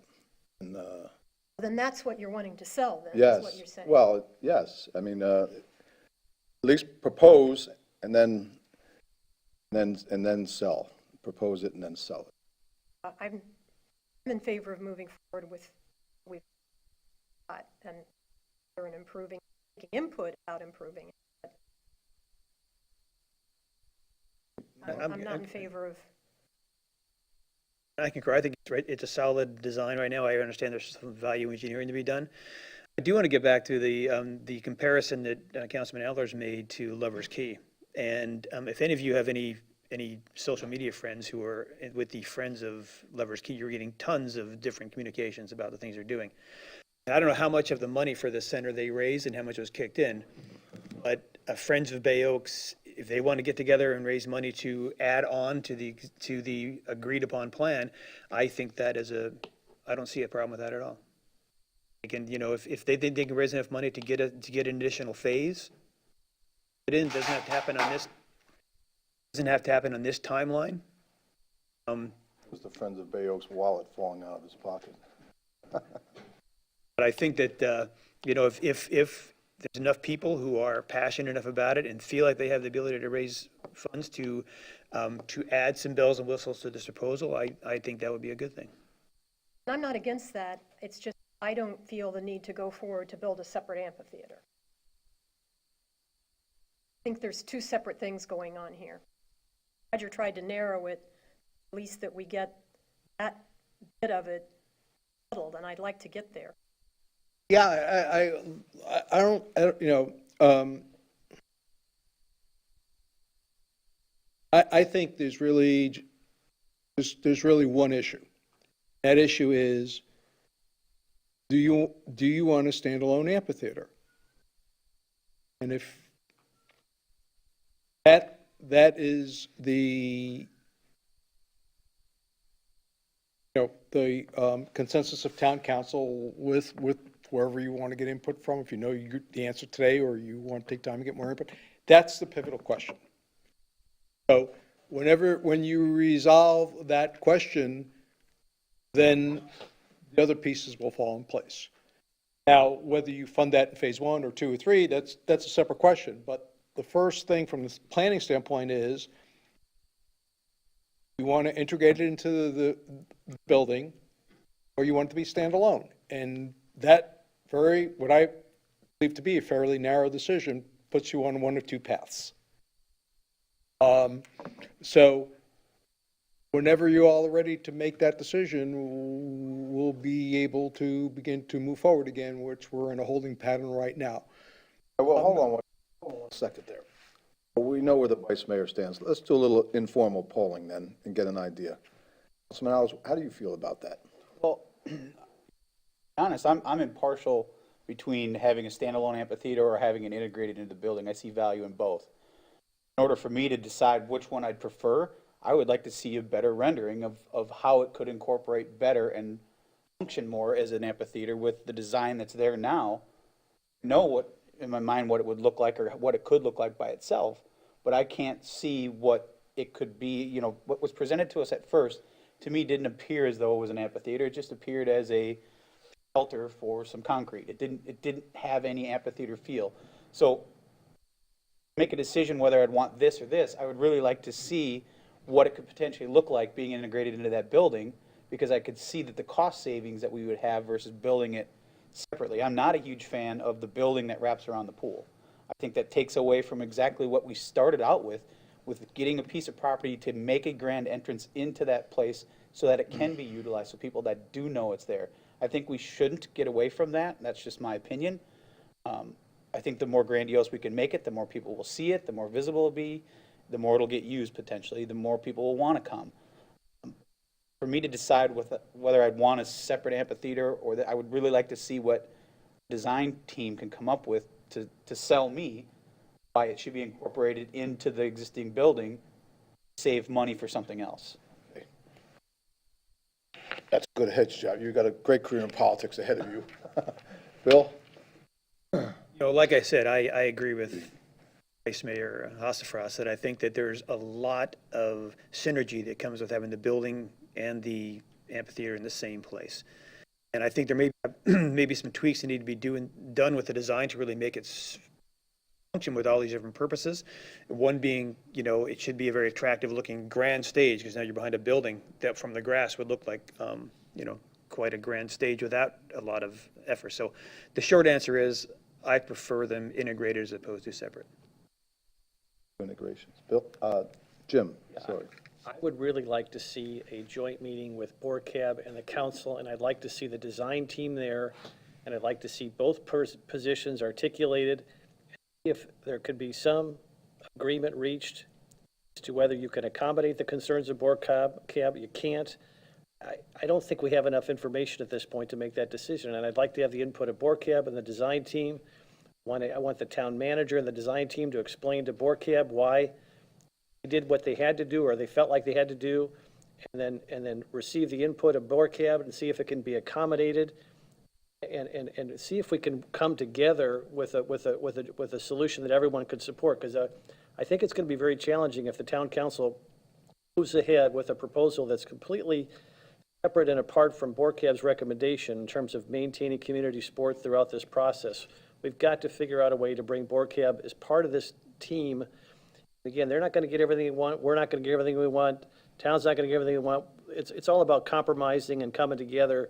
And I think we need to have that meeting and hear everybody out and work towards a common goal if that's possible. We certainly didn't offer that to the Anchorage Advisory Committee. Well, I would have been happy to do that. Okay, we've got two integrations and two further studies. So I will tell you that in my own mind, I had already thought that integration was just fine.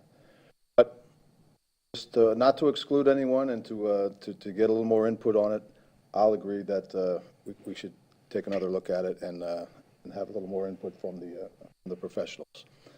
So there's your consensus. So do you want us to continue to develop the drawing, or you want to have your meeting? That's the part I'm not sure about.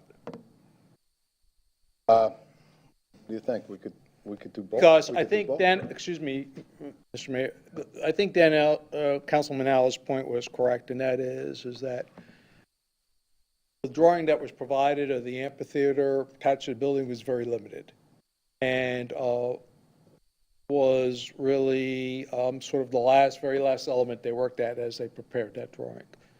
So I don't think that was sort of fully developed. But I don't want to spend money developing it if you want a standalone amphitheater. That's a waste.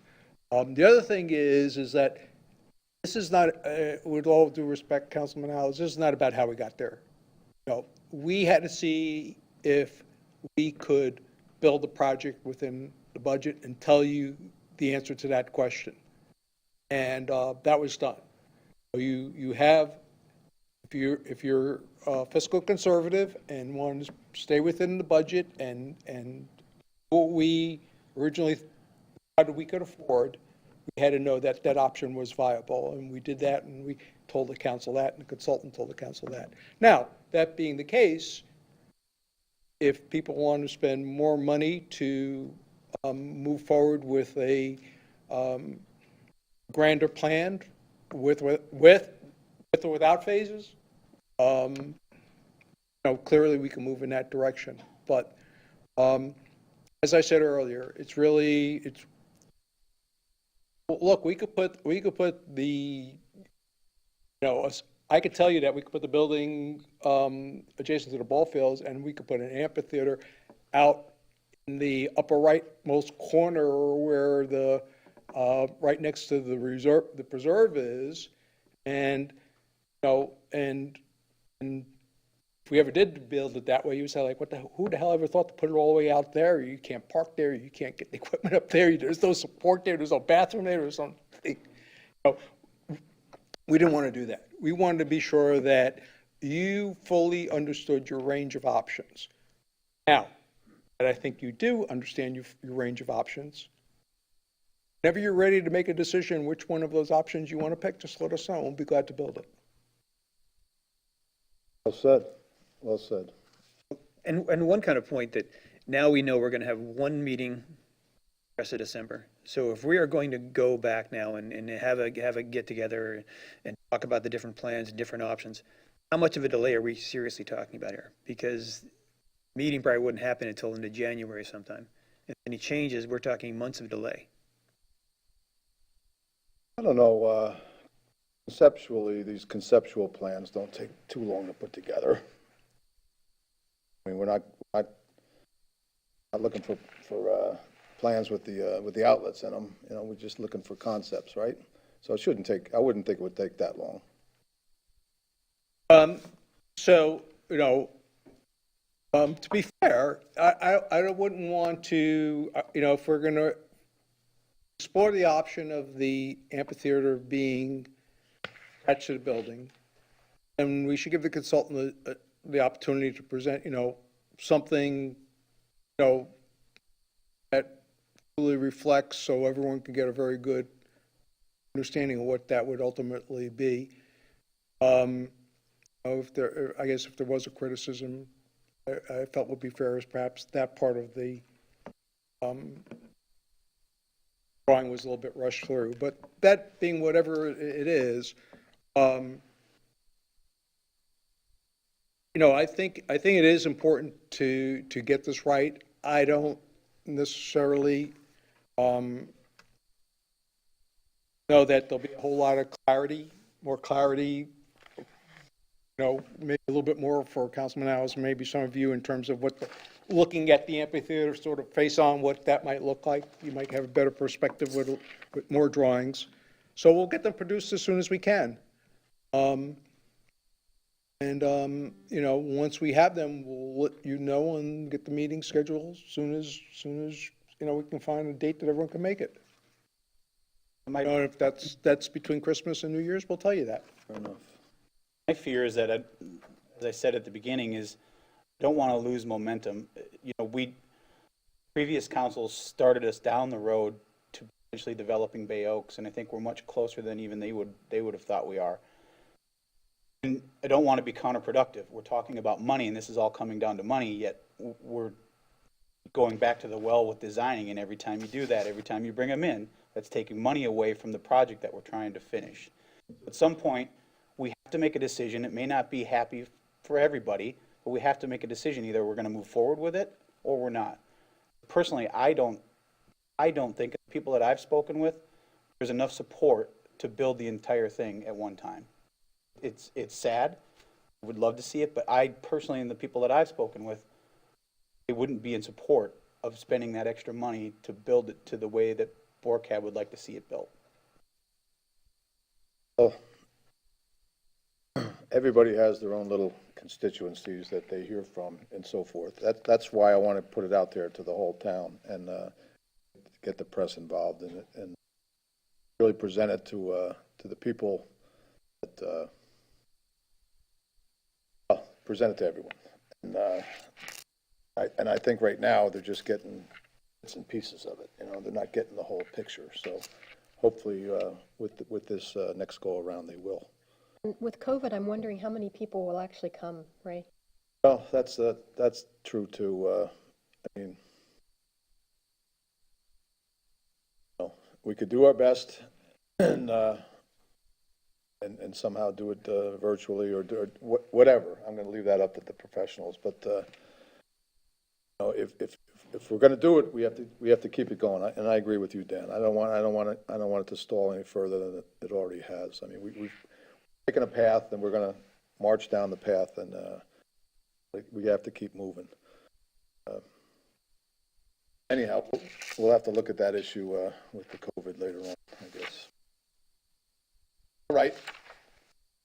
Any final comments on the Bay Oaks? Just maybe to be clear, so I know we've had some discussions with Roger in the past that we haven't been very distinctive exactly what we want to direct them to do. So I think giving the staff the clear direction that we would like them to go hasn't really been laid out. Maybe I'm missing something. Well, let me see if I can summarize. Could I? You got Just the a second. idea. Sure. Bill and I are fine with, going with the current plan and modifying it.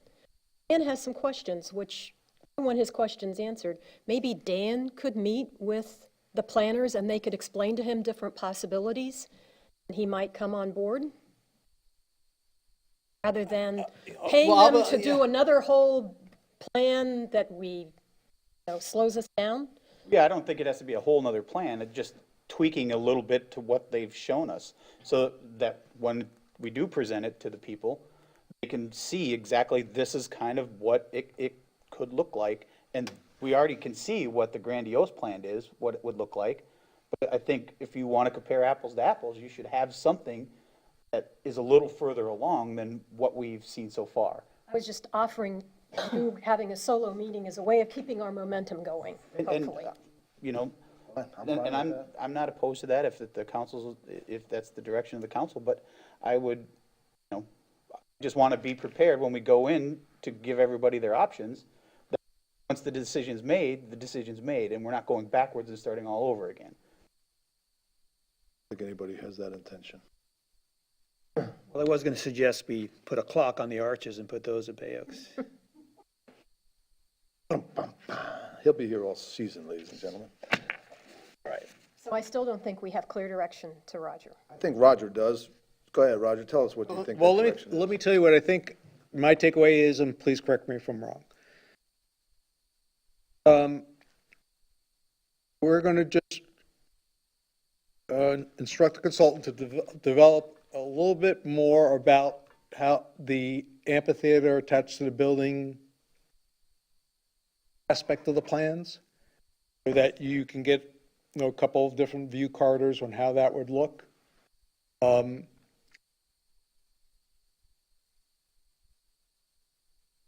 And once we have that, we'll then let you know we have that, or as soon as we know we have a date that we'll have that, so that we could plan a joint meeting, is what I'm hearing.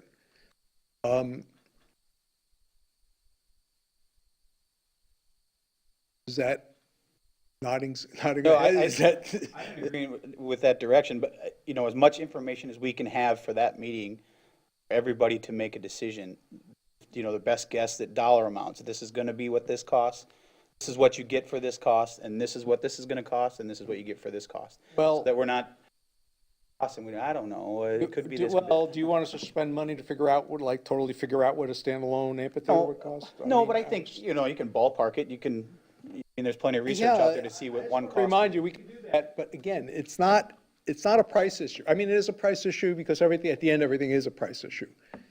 It's a location issue. So if your position was you don't like it around the pool, and I'm not trying to pigeonhole anybody, but I'm saying if that's in your mental contemplation of this issue is I don't like it, I don't like the building around the pool, which is the first thing we showed you. I do like the grand entrance. Okay? That eliminates, for all intents and purposes, the standalone amphitheater. So you have to be willing to compromise one for the other. If the standalone amphitheater is more important to you, then you have to be willing to live with the building wrapped around the pool and having less of a grander entrance. So that's notwithstanding whatever tweaks we do to the amphitheater attached to the building or how grandiose the standalone amphitheater is. That's truly a pivotal issue. And of course, both of those have financial implications and adjacencies and other things attached to them. But so if I believe that a better understanding of how the amphitheater would integrate into the building may allay some of the concerns that you have and perhaps some of the ones that Bork has. Maybe not. Maybe there's we want a standalone one, nothing less than a standalone one that will please us. But if that becomes their position, just understand by virtue of that, that means you have to then go to the real place, unless you want to start moving the second field, which we're trying to avoid doing because that has huge cost implications. You're back to wrapping the building around the pool. So with that said, if you have hesitancy about the amphitheater attached to the building, that could potentially be relieved by us getting prepare a little bit better drawings of what that would look like. Maybe not. So, it sounds to me like we'll have a joint meeting with the town council and, maybe not a formal meeting per se, but a meeting with Cab. We'll have a presentation by the design folks about these two different options. We'll have some discourse between Cab and the council. We'll have a little give and take, talk about it, and everybody will be informed, and then we'll take it back, and maybe at the next meeting, make a decision about which direction we're going to head. Sound fair? Okay. You envision it too, Manager? Yes, sir. Just two last points, if I may. One is that Don't forget, we're talking about the physical structures, whether we're talking about, as we're talking about all three of these projects. And particularly in the case of Bay Oaks, there's furniture, fittings, and equipment that will need to go inside these buildings that are also part of the budget. Don't want to forget about those things. So again, the more buildings you build, the more of that you have also. So let's not forget about that. Of course, the design fees are part of the budget, so let's not forget about that. So we want to be careful not to have to go backwards any more than necessary, because obviously we don't recover those monies. Roger, just on that point, if you could, as you would try to address the concerns about the amphitheater, if you could also have as much as possible, go into the joint meeting with BORCAB, try to, well, Allison's heard, or your team has heard most of the concerns that BORCAB has raised. Any other concerns that they have addressed or criticisms, you could try to have the design team, where appropriate, try to accommodate those, what you're going to present. It's just the starting point of the conversation. That would be helpful, I think. Yeah, I mean, there was a lot of conversation by them, but I really think the sort of the things to be resolved are really, it's not a list of 100 things, it's a list of 3 things. It was broader than the amphitheater, though, is all I'm saying. Yeah, no, I think the issue is standalone amphitheater and how fast you're going to build out the rest of their plan, if you're going to build out the rest of their plan, and how fast you're going to do that. Those were, in my mind's eye, those were the questions that need to be answered to move forward. The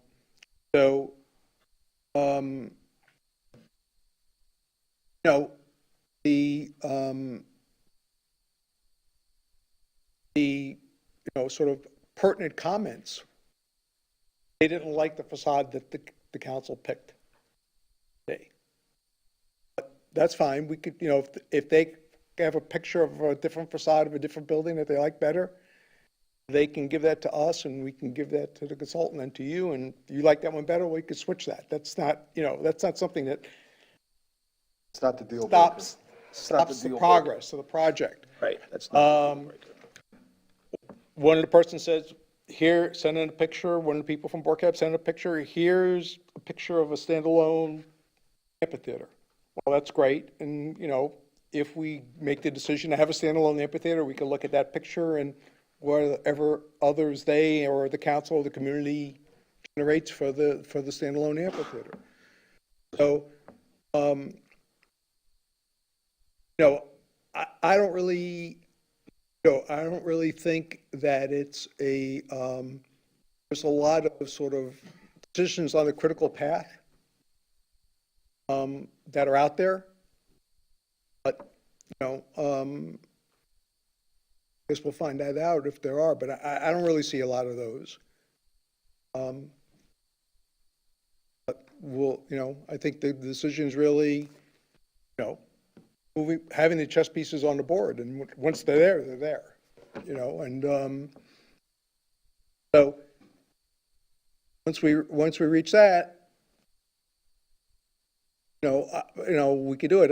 I think the concern really is that, and here's the thing I get, they've been some of these members have been part of this committee for a long, long time. But finally, after perhaps being on this committee for years and years, are sort of almost at the promised land. And, they don't want to get a book for Christmas. They want a really nice toy. They want the real gift that they want. I get that. We'll do as much as we can do to meet the needs of everybody. But at some point, you folks have to tell us, here's what the budget is for Christmas presents, and we'll do the most we can with that amount of money. That's right. It boils down to that. Okay. Pretty much kicked that all around. Thank you very much. Okay, the final item, as always, is agenda management.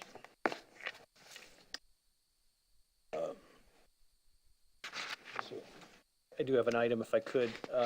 Roger, you sent out department reports this past month, and I thought the Enforcement Division's report was particularly interesting and insightful. Chad did an analysis of beach renourishment on the south end, and a litany of options were provided, which I appreciate very much. He was very thoughtful. Also provided some numbers about fines for lighting violations, for the turtle violations, lighting violations. And I was really pleased to see that the fines have gone down demonstrably because of a good education campaign by the town. Some of it was COVID-related, but at the same time, I think the enforcement division is to be commended. We hear a lot about enforcement and fines and so forth, and I'm certainly at the forefront of being a critic at times. The numbers and the amount of fines went down demonstrably. I've heard no criticism from the turtle folks as well, so clearly something's working, and so I commend your team for that. I was wondering if my colleagues would be willing at the next M&P meeting to have Chad come forward and sort of present some of the things he's found out about the beach renourishment, not just on the south end. As you all have seen, I'm sure, in your emails, that there's been significant erosion as a result of the most recent hurricane by the pier area, affecting many of those businesses adversely. And there's a side item that I think we all got correspondence on that I'd be interested to hear Chad's views on as well, or the town, however Roger wants to handle it. One of the largest rental firms has tried to come up with a system of putting a film on the windows to prevent lighting violations. Whether that meets the terms or the compliance for the town seems to be up in the air. I don't have the answer to it. I don't know, but I think they're just trying to find a solution. Maybe we could kind of couple all that together as an item on the M&P agenda for the next time we meet. I think particularly with some of the information Chad has researched would be helpful for us all to know and for the public to know in greater detail. Sounds good. Just a comment on that, because, the turtle glass that you're required to put in buildings is non-reflective. And when the sun comes in at an angle like it is now, the glass gets pretty hot. It's not very energy efficient. I think one of the problems I understand with the film is it's almost all reflective. And so when it's reflective, it's still creating a light source.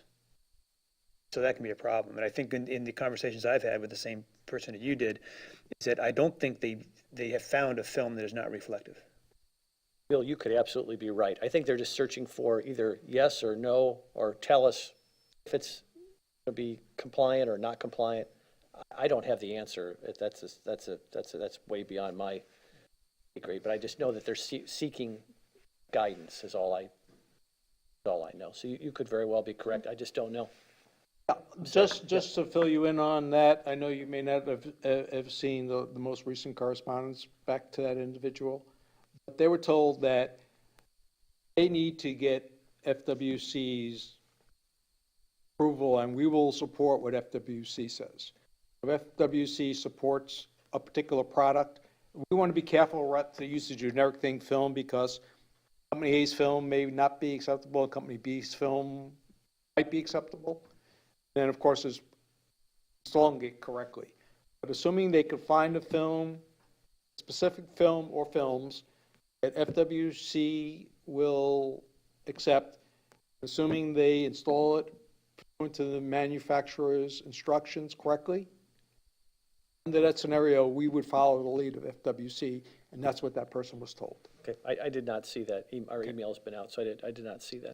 Thank you, yeah. So, but the broader issue, of course, is Chad's briefing on the beach erosion piece, yeah. And you said in an M&P meeting, is there any reason why we couldn't have him come in and talk on Monday? I just think we're going to have I don't know if we have a big agenda on Monday. I've not seen the email yet, but I'm open to that too, Vice Mayor, whatever. I'd just like to move it along because people are so concerned with the urgency of this, making them wait until January to hear from Chad seems, Would be delighted to have it on Monday. if we could.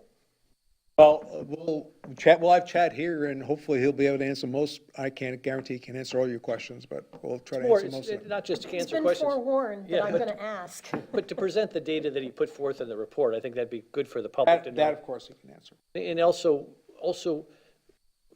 there's ongoing renourishment on the north end, which is great.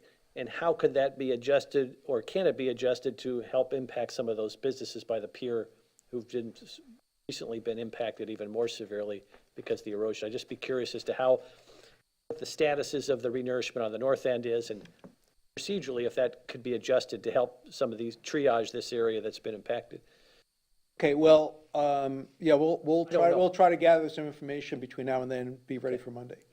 Great, thank you. That's all I have.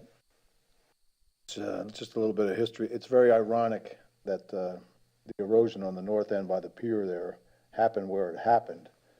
'Cause that was Steve Strauss at the top of the mast when we did the major renourishment project way back when. He was the only one that wouldn't opt into the program, which required signing off a nominal sort of easement for people, for a maintenance sort of thing. He wouldn't sign off. So everything else got renourished, and his remained a hole, which eventually filled in, now is eroded. It's just, If you could take that a step further, so just help us, for those who don't know the history, did the businesses all agree to pay a certain amount for the renourishment? How did it all work, do you remember? I don't recall exactly what the funding was, but if it was nominal. I don't think it was. I think we had some other funding for that, West Coast Inland Navigational or one of the agencies, but or several. And I don't remember if it wasn't a money thing. I mean, he had more money than any of them, but it wasn't money. It was just he didn't want to give up that. Anyhow, was there anything else for the MMP for the agenda? Go ahead, you're leaning forward, I'll go after. Roger left the room, so I had a question. Special events, it says it went to the LPA in December 2020. I wondered, is it going to be on our agenda Monday? Yes. It is, okay. And I guess the other thing I'd like to say is one of the parts of our last discussion about Bay Oaks is not letting it slide. Can we here, while we're discussing agenda management, say, okay, we're picking, this is the day we're going to vote on whether we're doing a standalone. We say pick the second town council meeting in January or the first town council meeting in February. Say, this is the day, we're putting it on the agenda, that's the day we're going to vote. Because I don't want it to just keep getting pushed out every meeting. So that would be my request, that we place it on the agenda with a specific date that we vote. I'm not averse to that at all. Matter of how soon the rest of them come together with these, which sound like they would come together pretty quickly. So, anybody else have a problem with that? As long as it's after the joint meeting with BORCAB, Yes, I'm okay with that. it would have to be. Yeah. That would kind of mean that we're laying it out that we want the joint meeting with BORCAB to be the first meeting in January and then vote on it the second meeting in January. Or we could even give it another month or so just to get a little more feedback. We're starting to really, then we're, I'm not pushing it down, Vice Mayor. I'm just but that it doesn't essentially, have to be. well, deadlines are that if they're not set down, then they tend to float so- around. I can tell you, ORCAB has pretty much drawn a line in the sand that they want it all. That's my impression of what I'm hearing. So, be forewarned, I think when we get in that meeting, although there may be some people that are willing to fluctuate a little bit, my impression is that they want it all, or give us a reason of when, or time frame of when it all would be completed. It's my take on it, so to think about. Okay. Anybody else have anything for the agenda management? Well, I made a request that we pick a date to vote on it. I'd like to at least put it on agenda management and say, this is the day, this is the meeting, we're going to vote on whether it's a standalone or not a standalone. Just like to pick a date. And we also going to have a joint BORCAB meeting date that we're going to pick so we can put those in. Sure, put that on there too. I'd like to get it on agenda management so that we don't keep pushing this down the road. All right, well, let's do it. Let's do two at a time then. First, the joint meeting with BORCAB. When do you think we can have that, Manager? We really consult and see when they be ready in 2 weeks, or they could be ready in 3 weeks. I don't know. I have to ask them that. Well, I'm thinking they could be ready by the first meeting in January. That's, Oh, yeah, for sure. okay? So think we it's a could safe make bet. the joint meeting with BORCAB, the first regular town council meeting in January, and then say, we're going to vote finally at the second regular town council meeting in January, up or down on whether this is a standalone or not. You say you wanted to have the joint meeting with BORCAB on the first meeting in January? Sure. He said that the That would be a Consultant separate, that would be a separate meeting. Yeah, I mean, I think what you're saying the same day as. same day, sure. Have it Same at day. 9 o'clock and then Same have our day. regular council Okay, meeting start I at got 10 you. or 11 or I whatever. got you. Okay. Fine with that? The only question I have is, that scenario seems to me that the question that we talk about having is A or B or C. What you're saying, it's standalone amphitheater or not standalone, and there's no discussion that I've heard about willingness of the community to pay for it all. So are you suggesting that we have a meeting to discuss those two options and not the entire project, as was the mayor maybe put out earlier? Or, I guess I'm not tracking, I'm not following. It seems to me that the discussion or the referendum or anything discussing about doing the entire project is now not being thought of. That would occur as a result of saying it's going to be a standalone. That's outside of the budget. That could include even more things that BORCAB is wanting, everything. So if the vote goes that way, then we would have to have further discussions on, are we having a referendum? Are we going to do fundraising? Okay, understood. But I think we've got a core question that I'd like to see a date set in stone, we vote on it, so that we can keep moving forward with those other things. Just a procedural question for us new people. If referendum is agreed upon, how would that work and when would that come up? How does it procedurally work for the town? Would it be at the next election? I think there's more than one way it could work. We could vote to put it on. I think that it's possible, pursuant to our charter, that the public can bring forth a referendum. There's a percentage of petitions they would have to gather, and they could do it on their own, should they choose. So that's two different timelines. That's fine, but my question is, would that be on at the next town council elections? Would it be that next cycle? Was that when it would appear on the ballot? It would be on the typical way would be for it to be on the next regularly scheduled election conducted in Lee County. That would be the typical way.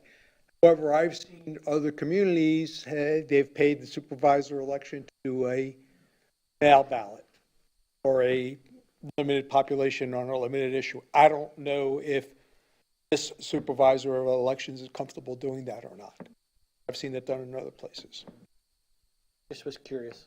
But the fallback one would be on the next regularly scheduled election, where that is. And you could say, well, I don't like that because that's a primary date. I want it on a general date, and we then would have that discussion about moving it further back. But That also obviously means I got a feeling we're going to get an answer before. We'll be able to get a pretty good feeling. I'm not saying we won't, Mr. Mayor. I'm just saying, but if we did the referendum route, it would delay things for a year and a sure half. would. Is that right? I'm just It sure would. procedurally asking these questions so people understand what we're dealing with. when you say delay things, I want to be clear with my understanding of what that means. If you made the decision to, after you through this process, to go forward with a standalone amphitheater, and then wanted to expand that discussion to, well, let's just bite the bullet and do everything else other than this initial building.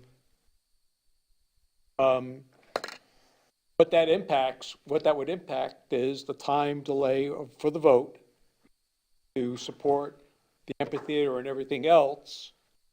But this initial building would still get built now, or as soon as that's decided upon.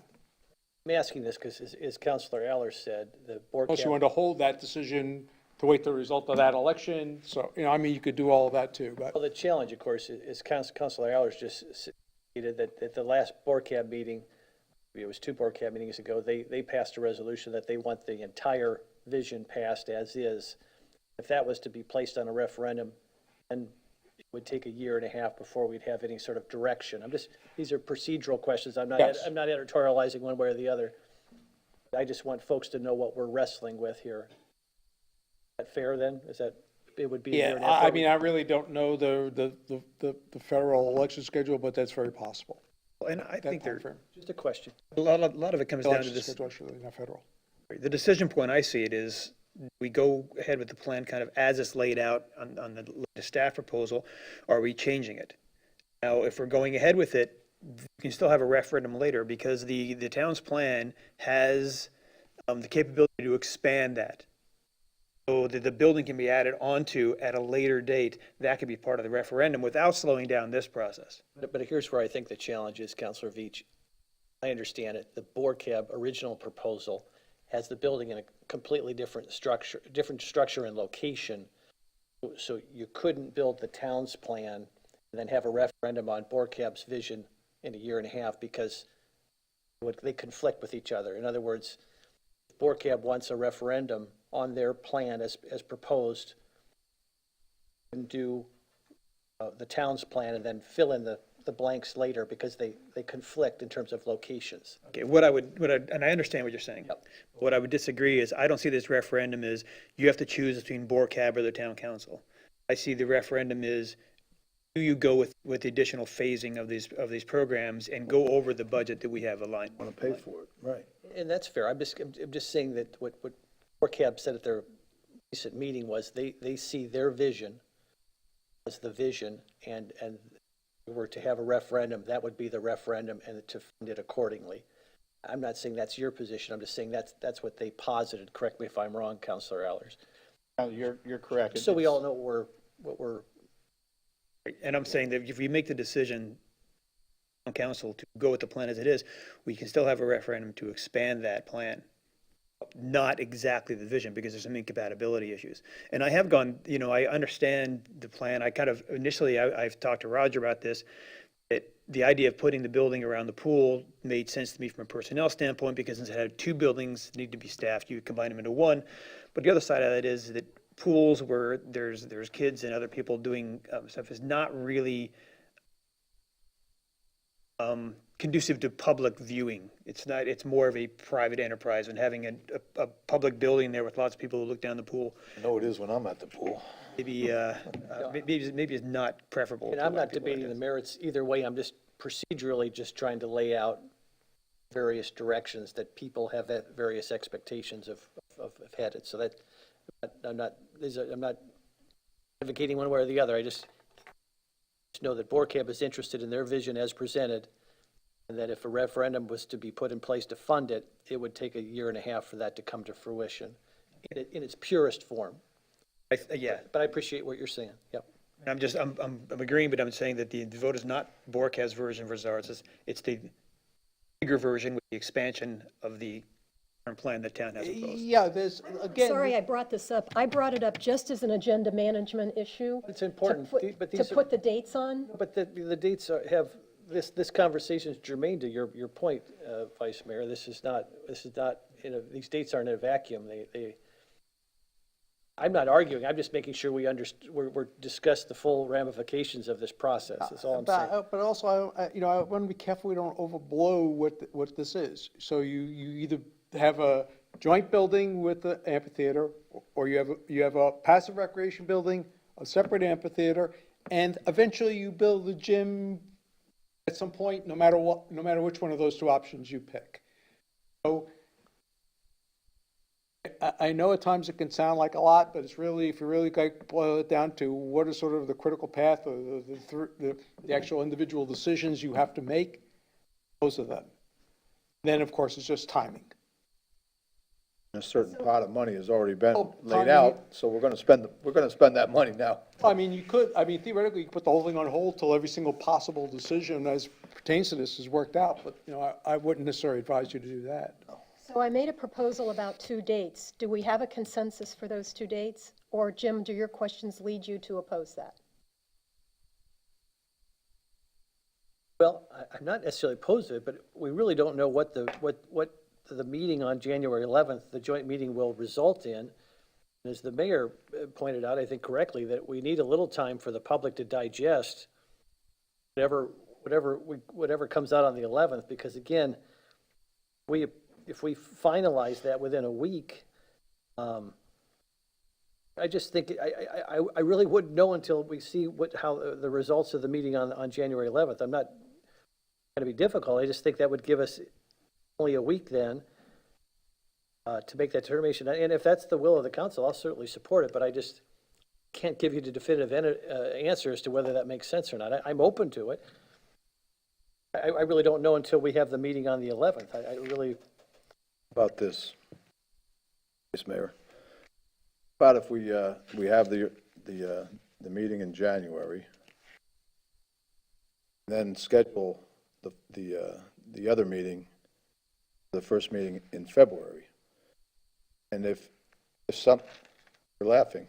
Well, I'm laughing because we just keep taking this further and further out. You know, Vice Mayor, we've been I feel kicking this like- around for years. One more month isn't going to break the whole We're already a project month here. behind because of Christmas. I just feel like we need to man up here. I'm looking at my fellow council members. Okay? Let's look at the data, make a decision. People wanted to get more input. Yes, I agree. Let's get more input. We'll have a joint meeting, and then let's make a decision. yeah, well, I appreciate that, and I'm reminded of I'm reminded of the movie Cool Hand Luke. What we have here is a failure to communicate, and that's sort of why we're in the predicament that we're in. It's not out of a unwillingness to make a tough decision. We've had a few communication breakdowns that have caused a bit of distrust in the process, and so trying to repair that and then move forward in a positive way, and bring people along with us. If it's the will of the council, I'm happy to vote on the 19th. I'll vote on the 11th. I mean, but I'm trying to do this in a way that makes people feel like they're part of the process instead of having it thrust upon them. So it's just, we got a little bit of a delicate situation here. I'm trying to be sensitive to it, but if you want to move forward right away, that's fine too. I don't feel like more than a month from now is right away. I just want to say, we're really talking about what are we going to be voting on? And I think that meeting with WarCab on the 11th, to hear them out, and then we make a decision on, we have two clear roads. Either going with the plans as they are, or we're going with something completely different. If we go in a different way, then we are stepping back, and we're going to need a lot more money to do it. That's a decision that we make on the 11th. Well, yes and no, not to further complicate the thing. You could build the building around the pool without the amphitheater and deal with the amphitheater and the gym whenever you're so inclined to do that. You're kind of making a decision point there. Your decision whether point you're gonna is- escalate this project, or whether you're going to keep within the budget or within reasonably. Well, within the no, budget. because whether you build the amphitheater or the gym may be, a 1 year, 2 year, 20-year decision. I don't know what it'll be. Depends on the council and the community, what they want.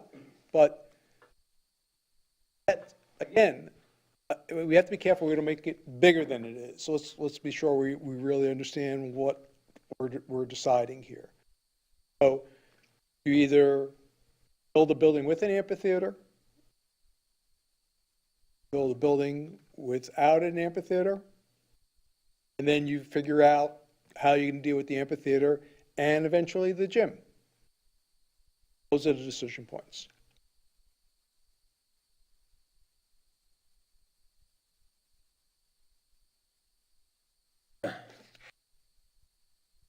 So, where are we with the Vice Mayor's request about the meeting times? I'm okay with the meeting on the 11th to WarCab about the second date. The meeting after that or the meeting after, I'm open to either one, but I think the important part is meeting with them, hearing them out, they're hearing us out, and making a decision and moving forward.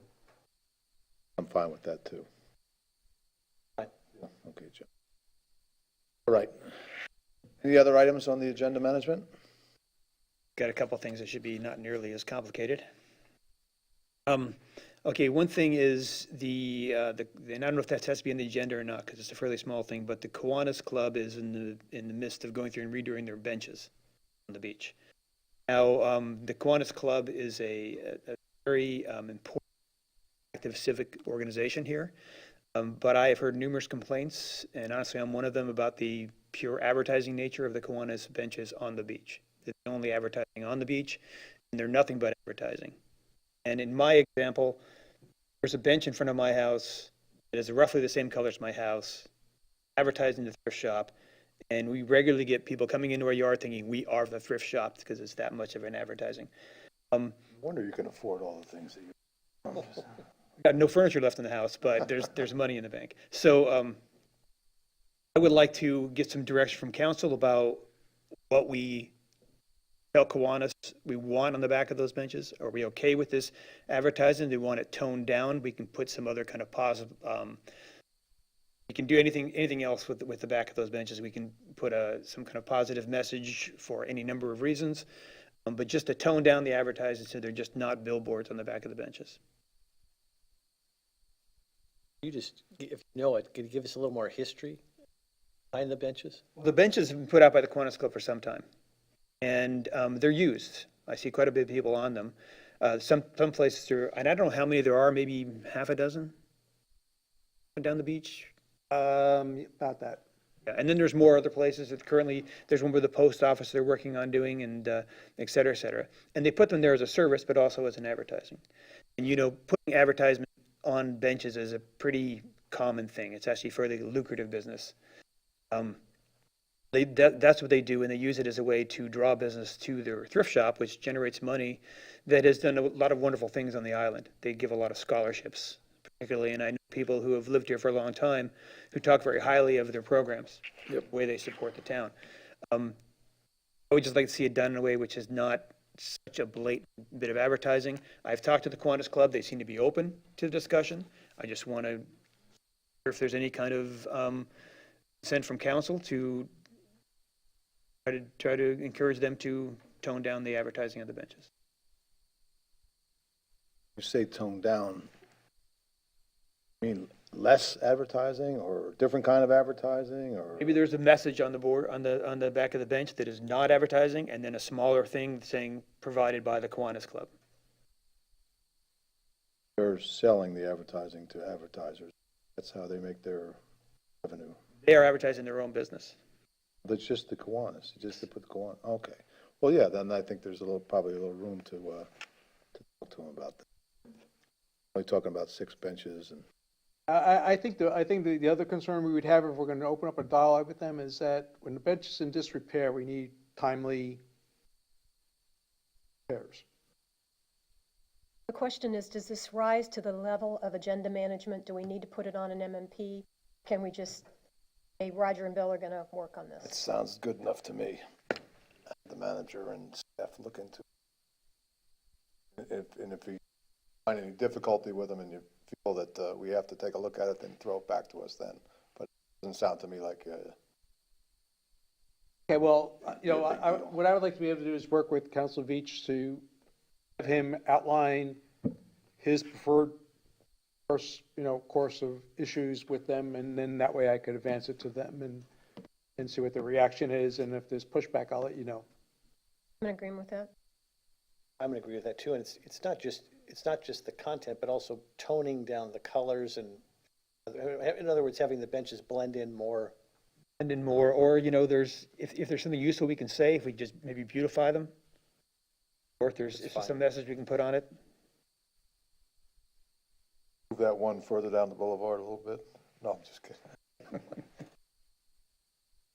Okay, another thing is, I was in some conversations about the Bayfront Park Veterans Tribute. That, if you remember at our last meeting, there was consensus that what was proposed was not particularly inspiring and took away some trees. What I had a conversation with Forrest Critcher, who was kind of one of the point men to try to come up with this tribute, and came up with a couple of ideas that were sent to me by constituents, which I think had a lot of impact on me. One was that you put something with shadows in a way that on Veterans Day, on the 11th day of the 11th month, that the light shines onto some kind of emblem, so it makes it an event that only happens on Veterans Day. But the idea that I also proposed to him is that he has told me numerous times that there are a lot of people who want to do this, who will raise the money to do it, is that instead of having our designers include a tribute, that we allocate space in Bayfront Park and then allow the veteran community to come up with a tribute put in that, per our approval.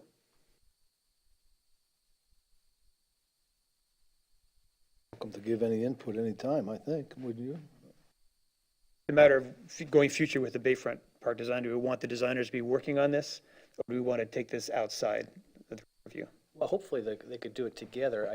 You raise a broader point too, Councilor V, in terms of Front Park. We're starting to get a movement, a second track of ideas for Bayfront Park, and part of this, you raise a good question, but also as we talk about joint meetings, it might be helpful at some point to have a joint meeting with all the neighbors and community around Bayfront Park to see if we can get back onto one track of a vision for Bayfront Park. I've seen a lot of different suggestions. You mentioned the veterans piece. I've gotten a lot of people sending me really interesting designs for lighting at night to brighten up that area in a way that's interesting. And there's a number of other thoughts out there. It seems like in conjunction with what you're talking about, just have a meeting with the town's folks who are interested, particularly those folks who live in that area, the veterans community, and kind of hash all this out so we can get, seems like we now have a dual track now on Bayfront Park, and it'd be great to get back to a single track where everybody's working together. But I think, but I'm open to working with Forrest and other veterans and welcoming their input. Is that something you need to put in on the agenda, or is that something that, it's a matter of whether we want the designers to be working on this independently or not? Tribute.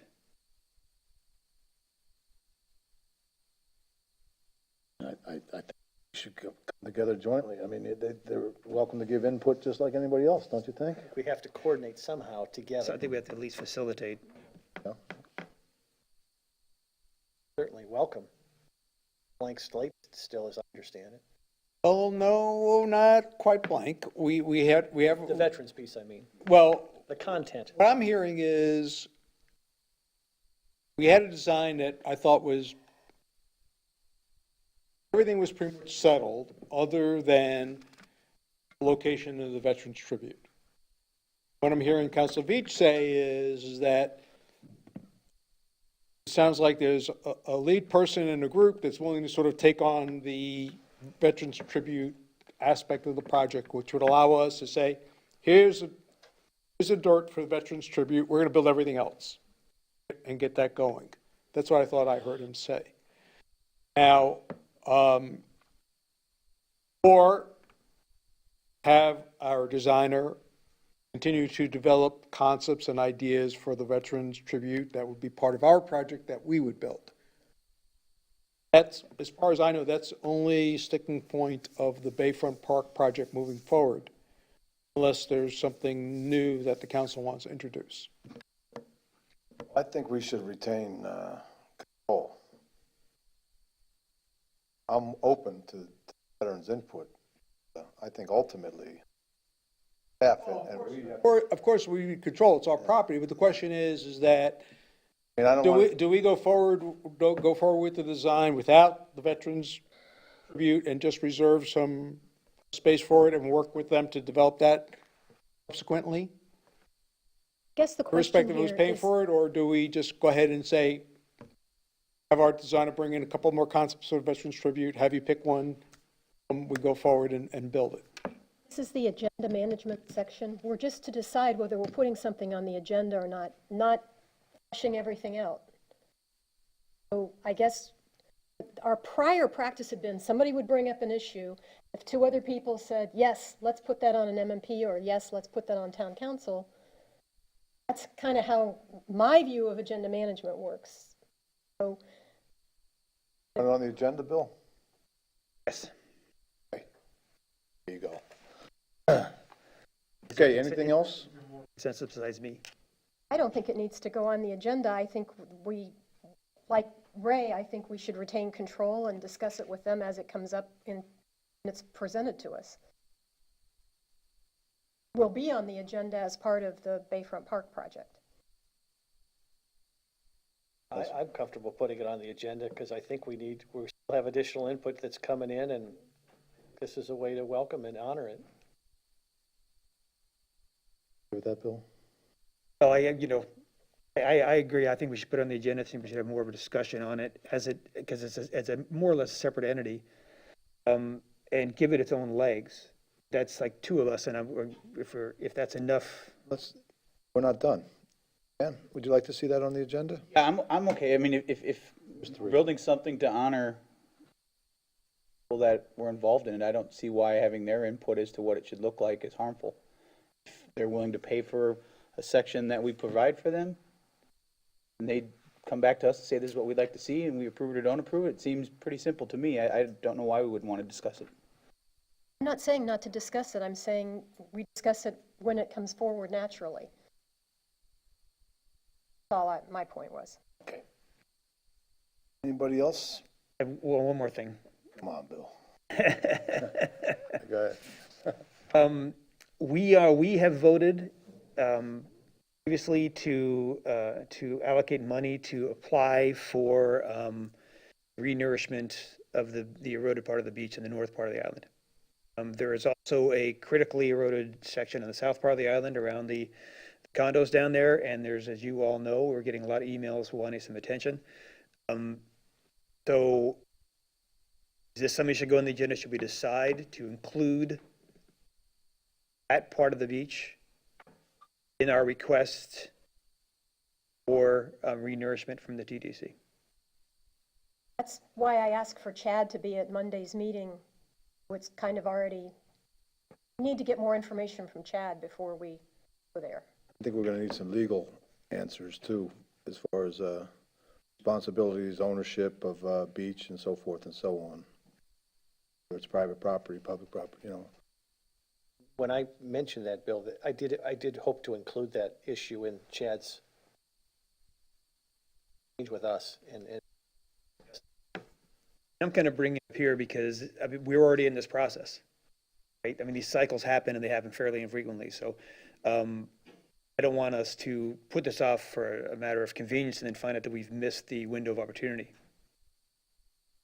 would yield to the vice mayor on timelines for the next Not tranche. missing, we're not missing the opportunity. Okay, then certainly I'll withhold that. But I hope that's discussed on Monday. I hope what you just raised, absolutely. Right. I'm concerned about it as well, which is why I wanted Chad to be here. We could all get educated about the process. Right.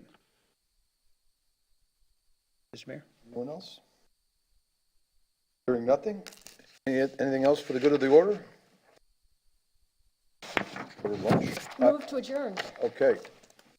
The meeting is adjourned at 11:38. Thank you very much.